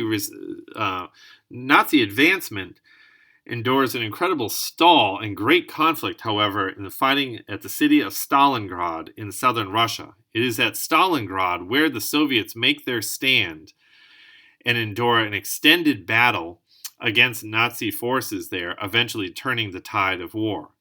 Nevertheless, with Nazi armies deeply penetrated into the Soviet Union, By December of 1941, Nazi-controlled areas extend far and wide to the north, south, east, and west of Europe. With all of Europe dominated by the Nazis, meanwhile, a growing threat occurs in the Pacific as well. The Empire of Japan, which had embarked on a course of industrialization and modernization since mid-19th century, continued to expand its holdings across the Pacific, taking large areas of Manchuria into China, also Southeast Asia, and many key islands across the Pacific. The Empire of Japan was headed by Emperor Hirohito, who was worshipped as a god by the soldiers of the army. However, the emperor actually exercised very little administrative control, is actually more of a ceremonial figure in Imperial Japan. It was militaristic, very warlike politicians, particularly Prime Minister Hideki Tojo, who continues Japanese conquerings in the Far East. Realizing that in an effort to continue its expansion, Japan was going to need additional sources of rubber, coal, iron, steel, and scrap metal, which the United States had announced that it would no longer provide for Japan unless it retreated from some of its new dominions it had conquered. Tojo orders Admiral Isoroku Yamamoto of the Japanese Navy to launch a sneak attack against American naval forces stationed at Pearl Harbor, Hawaii, destroy the American naval fleet, and even though it would lead to war against the United States, Japan would be able to quickly descend to the South Pacific, particularly in the Dutch East Indies, and secure all the supplies of oil that it would need to continue its war machine. Therefore, even though Yamamoto had his doubts about the success of the operation, he launches a very large carrier force that included fighter pilots and dive bombers with their well-equipped torpedo bombs to take off from a large carrier force in the Pacific and attack American naval installations on the island of Oahu and particularly the harbor of Pearl Harbor. This was a sneak attack of December 7, 1941, the attack on Pearl Harbor, that destroys many of the American planes and the battleship fleet that was stationed along Ford Island in Pearl Harbor. The battleships are quickly overwhelmed. The most famous ship being destroyed that day, of course, is the USS Arizona that becomes an important memorial monument later on. If there was any good news about that day on the attack of Pearl Harbor, was that the American carriers had not been at the harbor that day, and therefore America would be able to launch into its war effort against Japan still with its aircraft carriers. However, 2,500 Americans are killed in the Japanese attack against Pearl Harbor. The next day, President Roosevelt called for a joint session of Congress to convene, asked for a declaration of war with his very famous speech of a day of infamy.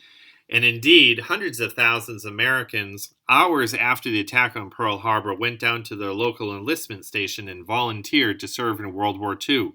16 million American men will serve in World War II, many of them serving in support roles, a smaller number of them serving in combat roles. On the home front, American industry is completely transformed. Suddenly, the Great Depression is completely over. The United States reaches full employment.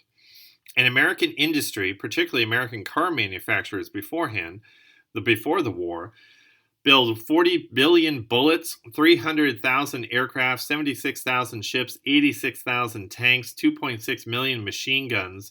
Federal spending for all this production increases by almost 400%. One of the most startling statistics of the American war effort during World War II takes place at Ypsilanti, Michigan, at the Ford Willow Run plant.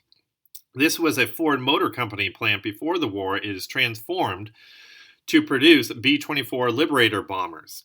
It was a 67-acre building under a single roof. Production lasted 24 hours each day with 3 different shifts. The average Ford car that was produced in this plant before the war had 15,000 plants. The B-24s produced during World War II had 1.5 million parts. And one B-24 was produced every 63 minutes, 24 hours a day, just at this one plant, as a measure of American industrial capacity during World War II at its height. The American government becomes extensively involved not only in spending on war production, but also overseeing the production with the War Production Board, which made sure that there was efficiency in the workplace, Office of Price Administration, which set prices for consumers across the country. Congress also passed the Smith-Connolly Anti-Strike Act, which discouraged unions from striking during the course of the war, which unions were willing to do so as to not seem unpatriotic. Congress also passed the National War Labor Board, which negotiated agreements between labor organizations and employers, and also the Fair Employment Practices Commission, which was to target discriminatory hiring practices and assist African Americans in getting involved in the war effort, particularly through production. The most famous bill that Congress passes during World War II was the GI Bill, often called the Servicemen's Readjustment Act. The GI Bill really enabled a whole generation of young Americans who had served in the military during World War II to come back after the war and get a free college education, or to receive unemployment benefits, or to receive a very low interest loan for the purchase of their first home if they wanted to start a family. The GI Bill is very significant for the development of modern America in the late 1940s into the 1950s. Women who had served in World War I in American factories served in much larger numbers in factories during the war effort in World War II. This is the famous image of the Rosie the Riveter, of female industrial workers who are doing heavy industrial work, including riveting and also welding and working in mines. Other women served as part of the Wax of the Waves, the Women Army Corps, or the women accepted for voluntary emergency service in the Navy.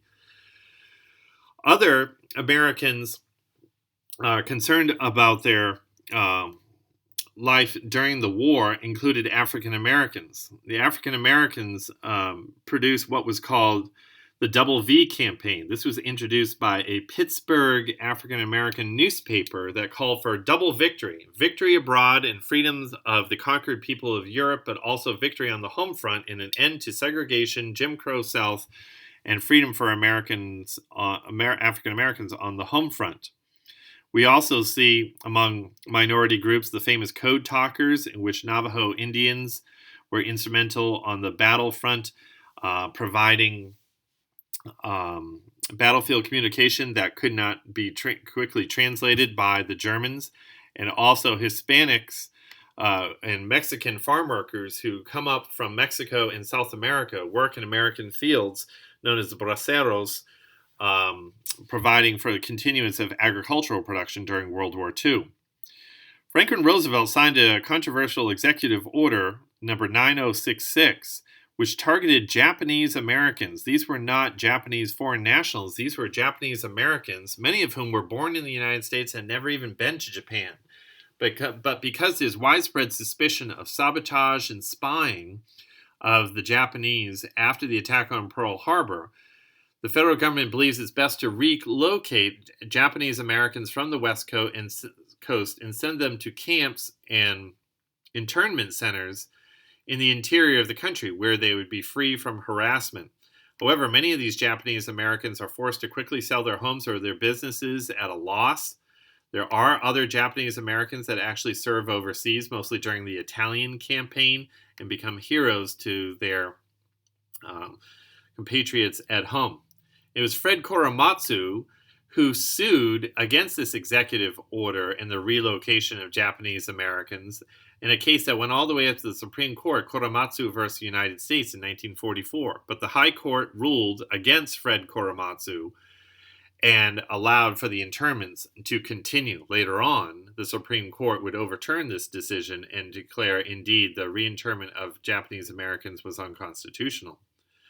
Franklin Roosevelt, while still in good health, met with the Allied leaders of Joseph Stalin and also Winston Churchill in Tehran in 1943. Stalin is adamant that a second front must be opened up by the Allies in northern France to alleviate some of the Nazi armies that were fighting against the Soviets in the east. The thinking was, if there could be fighting on two fronts against the Nazis in the middle, that together these two combined armies would be able to overwhelm and destroy Nazi Germany. Therefore, Stalin demands the opening of a second front and the appointment of a commander of this operation. Franklin Roosevelt therefore appoints Dwight D. Eisenhower as Supreme Commander of the Allied Expeditionary Force. Indeed, Eisenhower not only becomes a military leader, but is very instrumental in negotiating with key heads of state, including Winston Churchill, Franklin Roosevelt himself, and French Free President General Charles de Gaulle, as well as working with other generals. It is Eisenhower who coordinates Operation Torch, which saw American invasion of North Africa. Originally, American troops are very green in battle and don't prove their mettle and show inadequate training and resources against the much more seasoned German Africa Corps under the command of Erwin Rommel. This embarrassment occurs at the Battle of Kasserine Pass, and indeed sees an American rout by German forces. Therefore, Eisenhower replaces the American commander with a much more charismatic and demanding General George S. Patton. Patton whips the troops in shape in North Africa, and certainly shortly after that win the Battle of El Guitar, pushing German troops back and eventually out of North Africa. Capitalizing on their success, Eisenhower moves Allied troops, British and American troops, for the invasion of Sicily, and very quickly British and American troops overwhelm the island, then jump across to mainland Italy in the invasion of Italy in September of 1943. Several army groups, particularly American and British, move up the boot of Italy, facing stiff resistance, particularly when the Germans pour several other army divisions south into the Italian peninsula, blocking further Allied advance. Indeed, there is much destruction across the Italian peninsula during the Italian campaign, including the destruction of the famous Benedictine monastery during the Battle of Monte Cassino due to Allied bombing. It is to the north, though, that Eisenhower eventually is forced to direct his attention as he is given command over what will become the largest military operation in history, the invasion of Northern Europe. Eisenhower's task is enormous. He has to face the almost impregnable Atlantic Wall, a series of coastal fortifications from Norway all the way along the northern coast that the Nazis had set up to obstruct any attempt to invade. This includes landing mines, anti-tank devices, also devices that would tear open the hull of a ship if it landed at the wrong tide. Also machine guns and large guns trained on every inch of the beach. Concrete fortifications which house the German soldiers, enable them to have protection as they just poured down fire on any landing force. The operation to invade Northern Europe and open a second front in Europe under the command of Eisenhower becomes known as Operation Overlord, in which American, British, Canadian, Australian, Polish, and Free French troops would participate in the largest military operation and invasion ever. This, of course, becomes the famous D-Day, which involved 11,000 aircraft flying over 14,000 missions, 6,000 ships, and would also see the involvement of 156,000 troops, resulting in 4,413 Allied casualties. The critical moment of the invasion is particularly an analysis of the weather. And General Eisenhower has to make this call from this house in Portsmouth, England. If the seas and the tides are not correct, it could lead to disaster. And therefore, Eisenhower, after polling his staff and watching the weather reports, finally gives the command to go. He cheers on the paratroopers, and then the night of the invasion, American and British paratroopers load up in planes and gliders, land in northern France, and start liberating key towns that are important for the invasion the next day.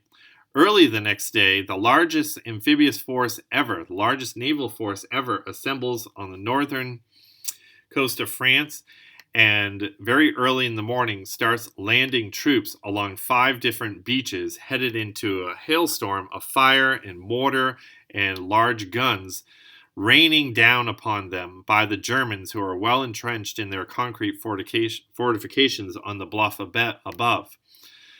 It takes enormous courage, of course, for the Americans to wade and the British to wade across the sea and in this wide open beach, providing almost no cover as they move against tremendous withering fire. The casualties are immense, particularly along Omaha Beach, one of the landing beaches of the Americans.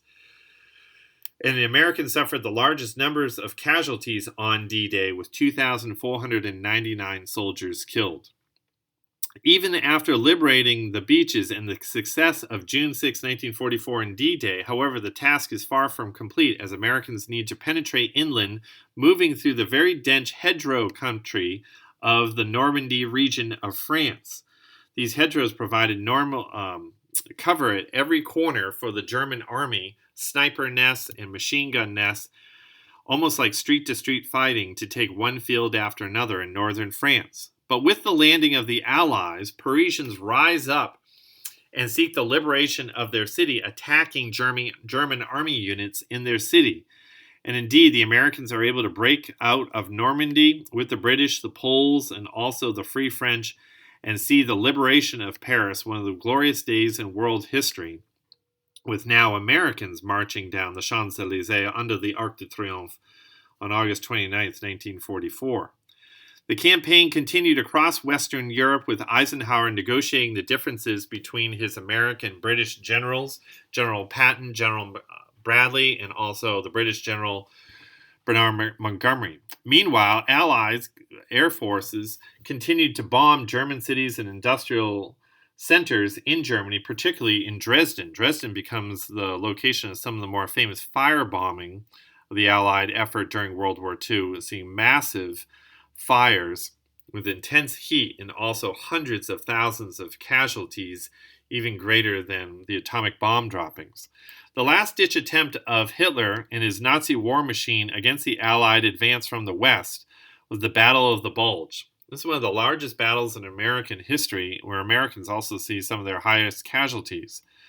New Tiger II tanks and new weaponry, also including the jet fighter, introduced by the Nazis, overwhelm and push back the advancing Allies across the Ardennes forest. There's also a famous massacre that takes place of American soldiers who had surrendered to the Germans at Malmedy.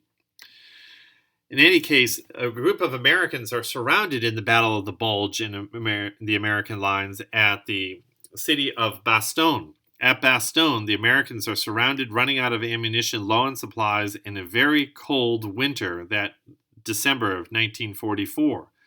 However, after given an opportunity to surrender, their commanding officer, General Anthony McAuliffe, delivers the famous note, "Nuts," refusing to surrender and really demonstrating American willpower to continue the fight.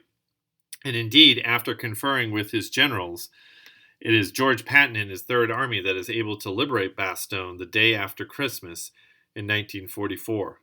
With the failure of the Battle of the Bulge, Hitler's armies collapse, and with Soviet advances from the east, eventually Allied armies start to make it into mainland Germany itself.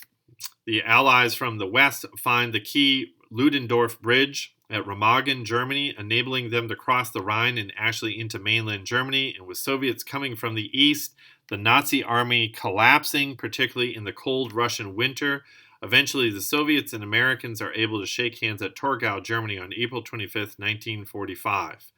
The Soviets are allowed to take the capital city of Berlin, leading to huge loss of life and also incidences of mass rape of German women across the city, but the Soviets are able to declare victory, posting their flag on the German Reichstag amidst the ruins of the once famous German Reich.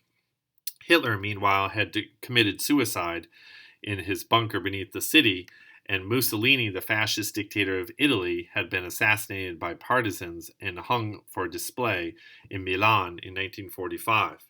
Therefore, junior representatives of the German government and military signed the peace agreement at Reims, France, and agreed to stop fighting. This leads to outbreaks of huge celebrations known as VE Day, May 8, 1945, in London and Paris and New York and many other Allied cities.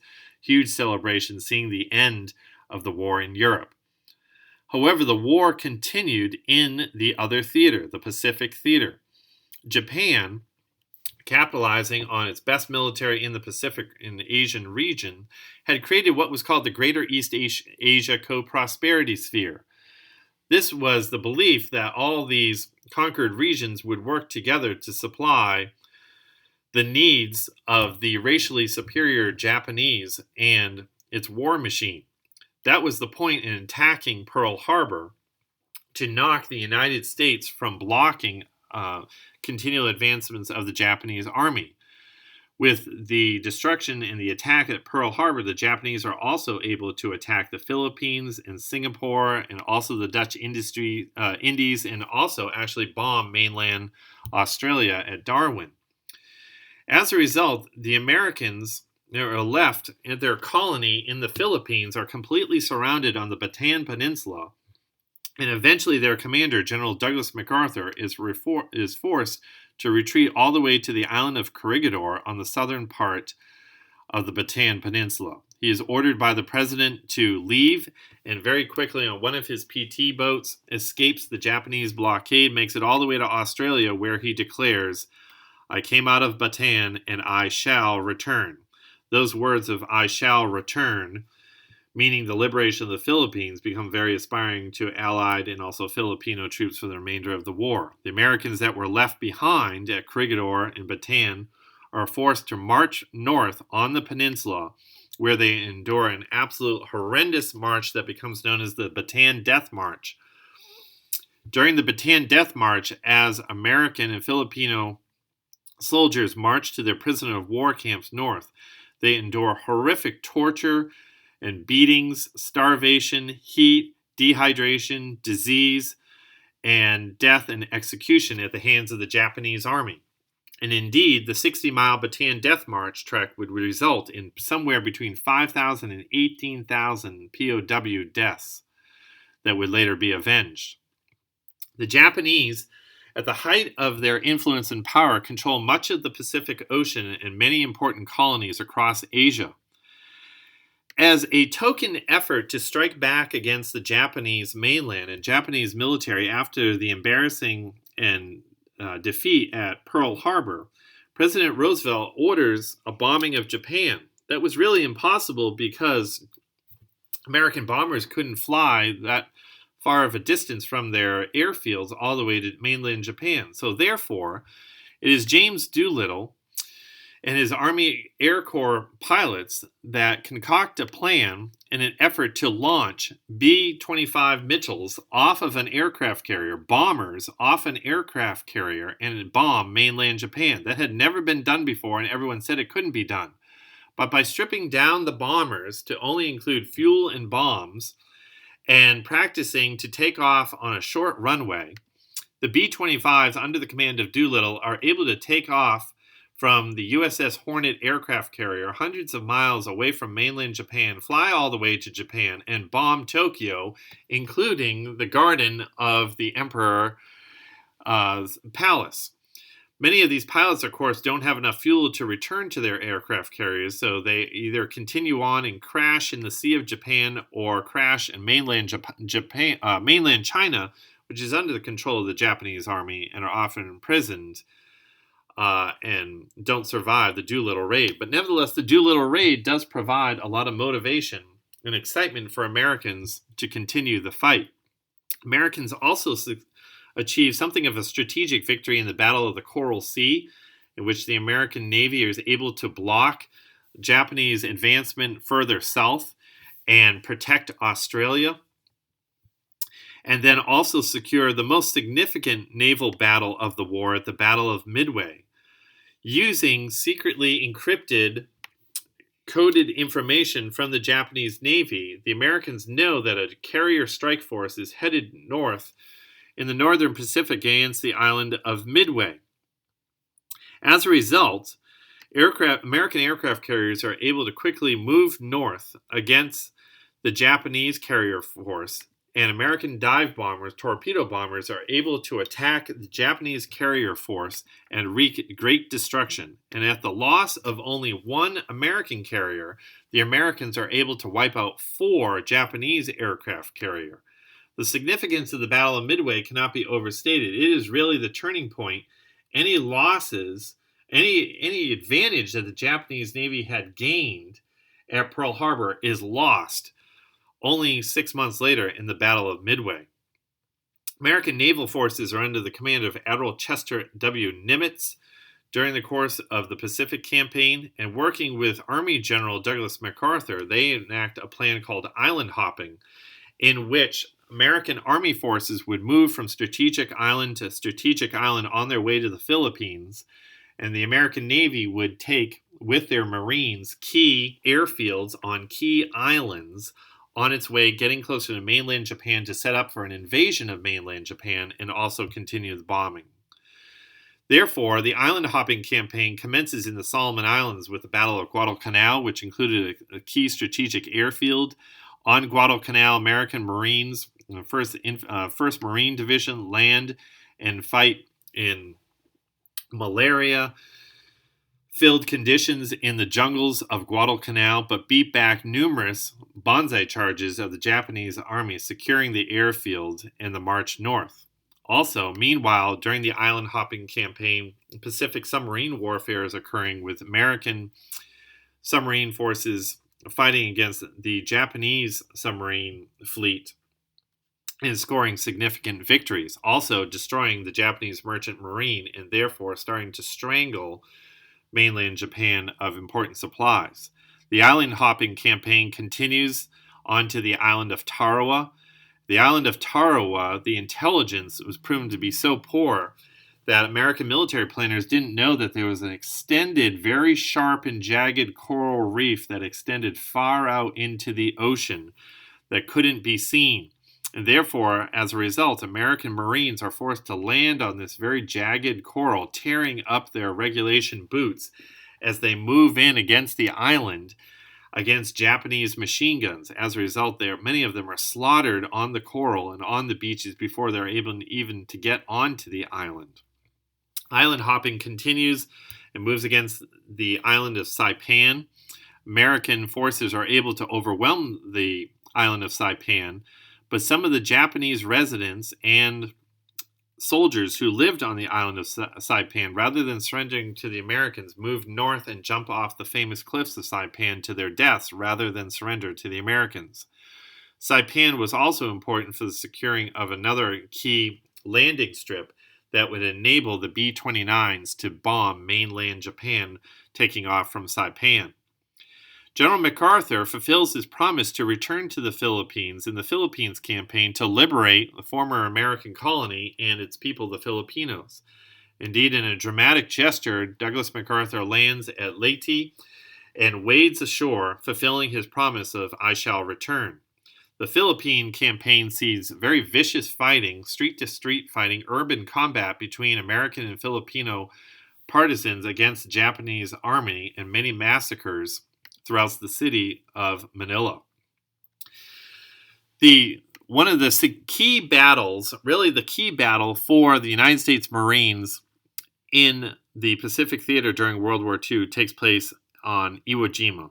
Iwo Jima had not been inhabited before World War II, but the Japanese army saw the value in establishing a radar system on Mount Suribachi, which was on the south end of this volcanic island of Iwo Jima. The Japanese army had also had months in which to resource the island, also dig concrete structures and many gun emplacements and so forth, leading it to really creating an entire fortress on the island. The American campaign against the island of Iwo Jima began with a large naval bombardment against the island and also aircraft strafing it from the air.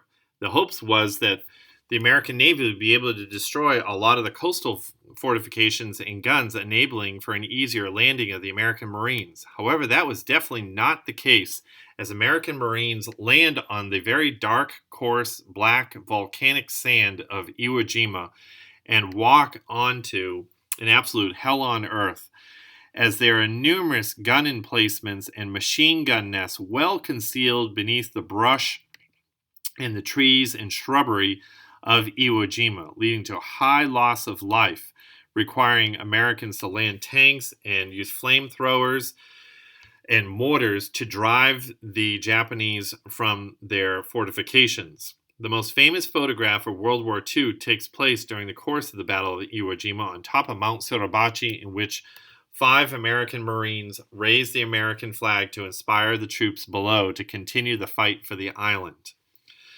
The Battle of Okinawa was the last major battle of the American campaign in the Pacific, and it sees one of the highest losses of life as well. Okinawa was actually part of Japan itself, and therefore the local population, including the citizens, fight with much greater ferocity. The campaign against Okinawa also begins with a large naval bombardment, but these ships off the coast of the island of Okinawa are often subject to a new form of Japanese attack, known as the kamikazes. The kamikaze, or divine wind, were suicide pilots who would attack American ships, particularly aircraft carriers, and then fly their planes directly into the bridge of an American carrier, leading to loss of life and often the ship itself. There was brutal fighting throughout the jungles and vegetation of Okinawa that, as a result, leads to the loss of 12,520 Americans and somewhere between 40 and 55,000 wounded. The Japanese lost close to 100,000 personnel in the Okinawa campaign.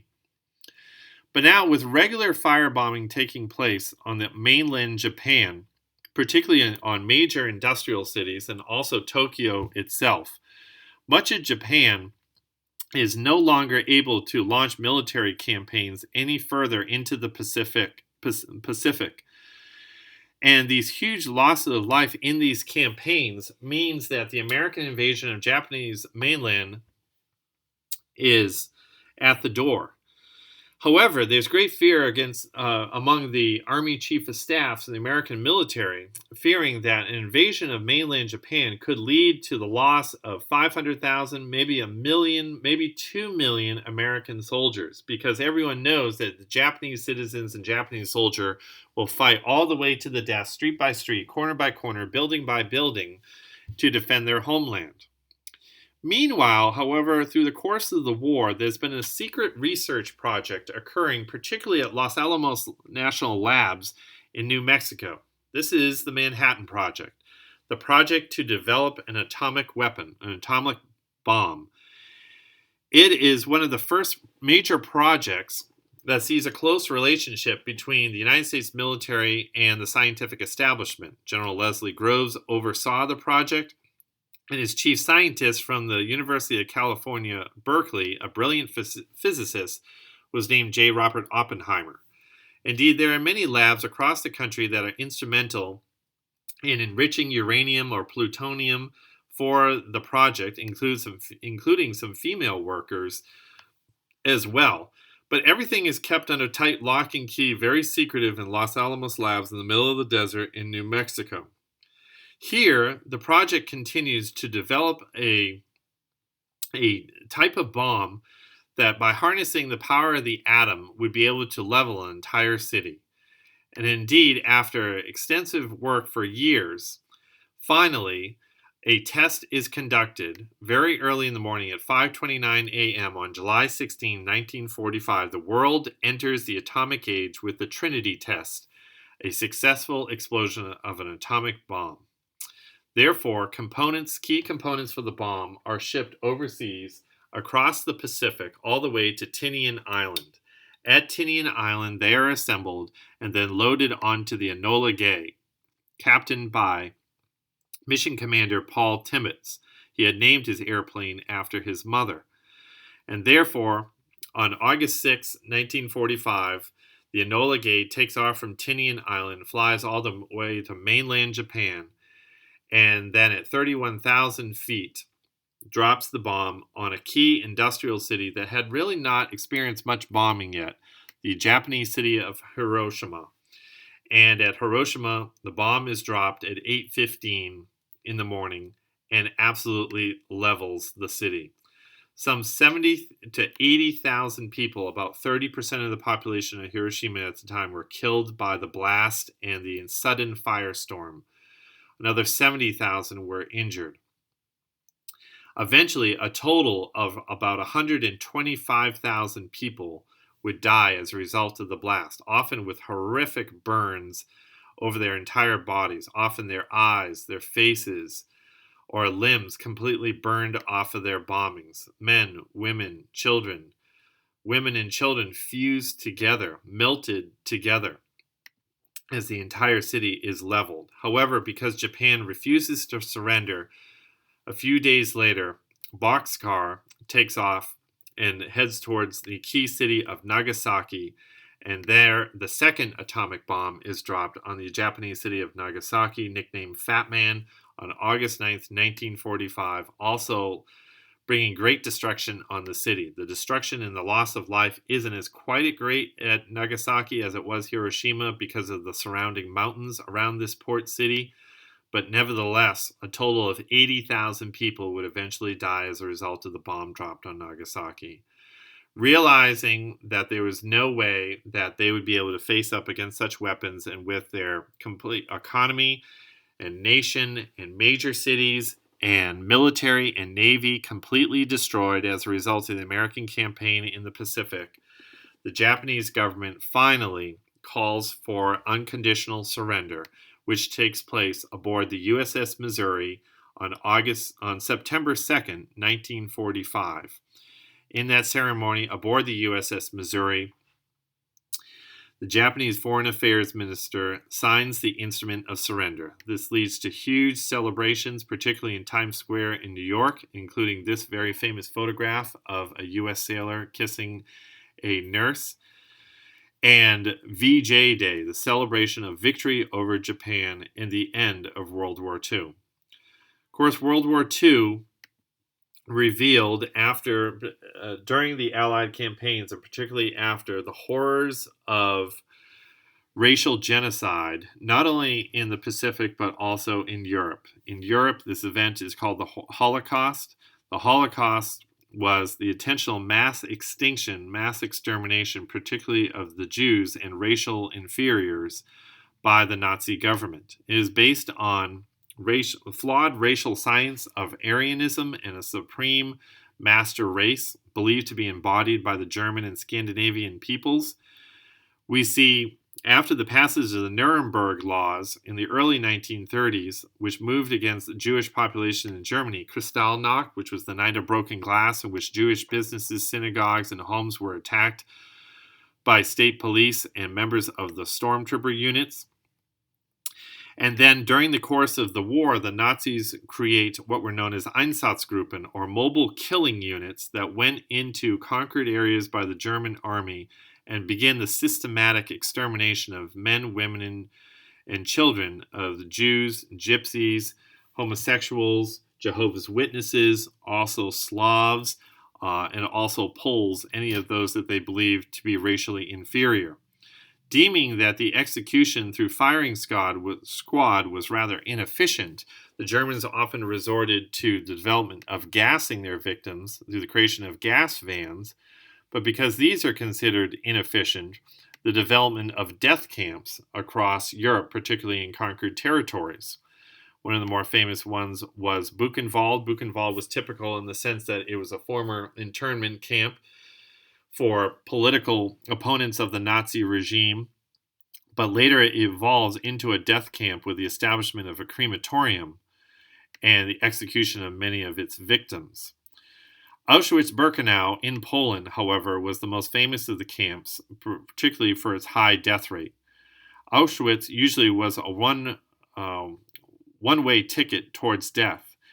It is here at Birkenau, Auschwitz-Birkenau, that millions of Jews and victims of the Holocaust were sent, and somewhere around 1.1 million Jews were executed in its gas chambers, and also by firing squad, and also by its horrific conditions.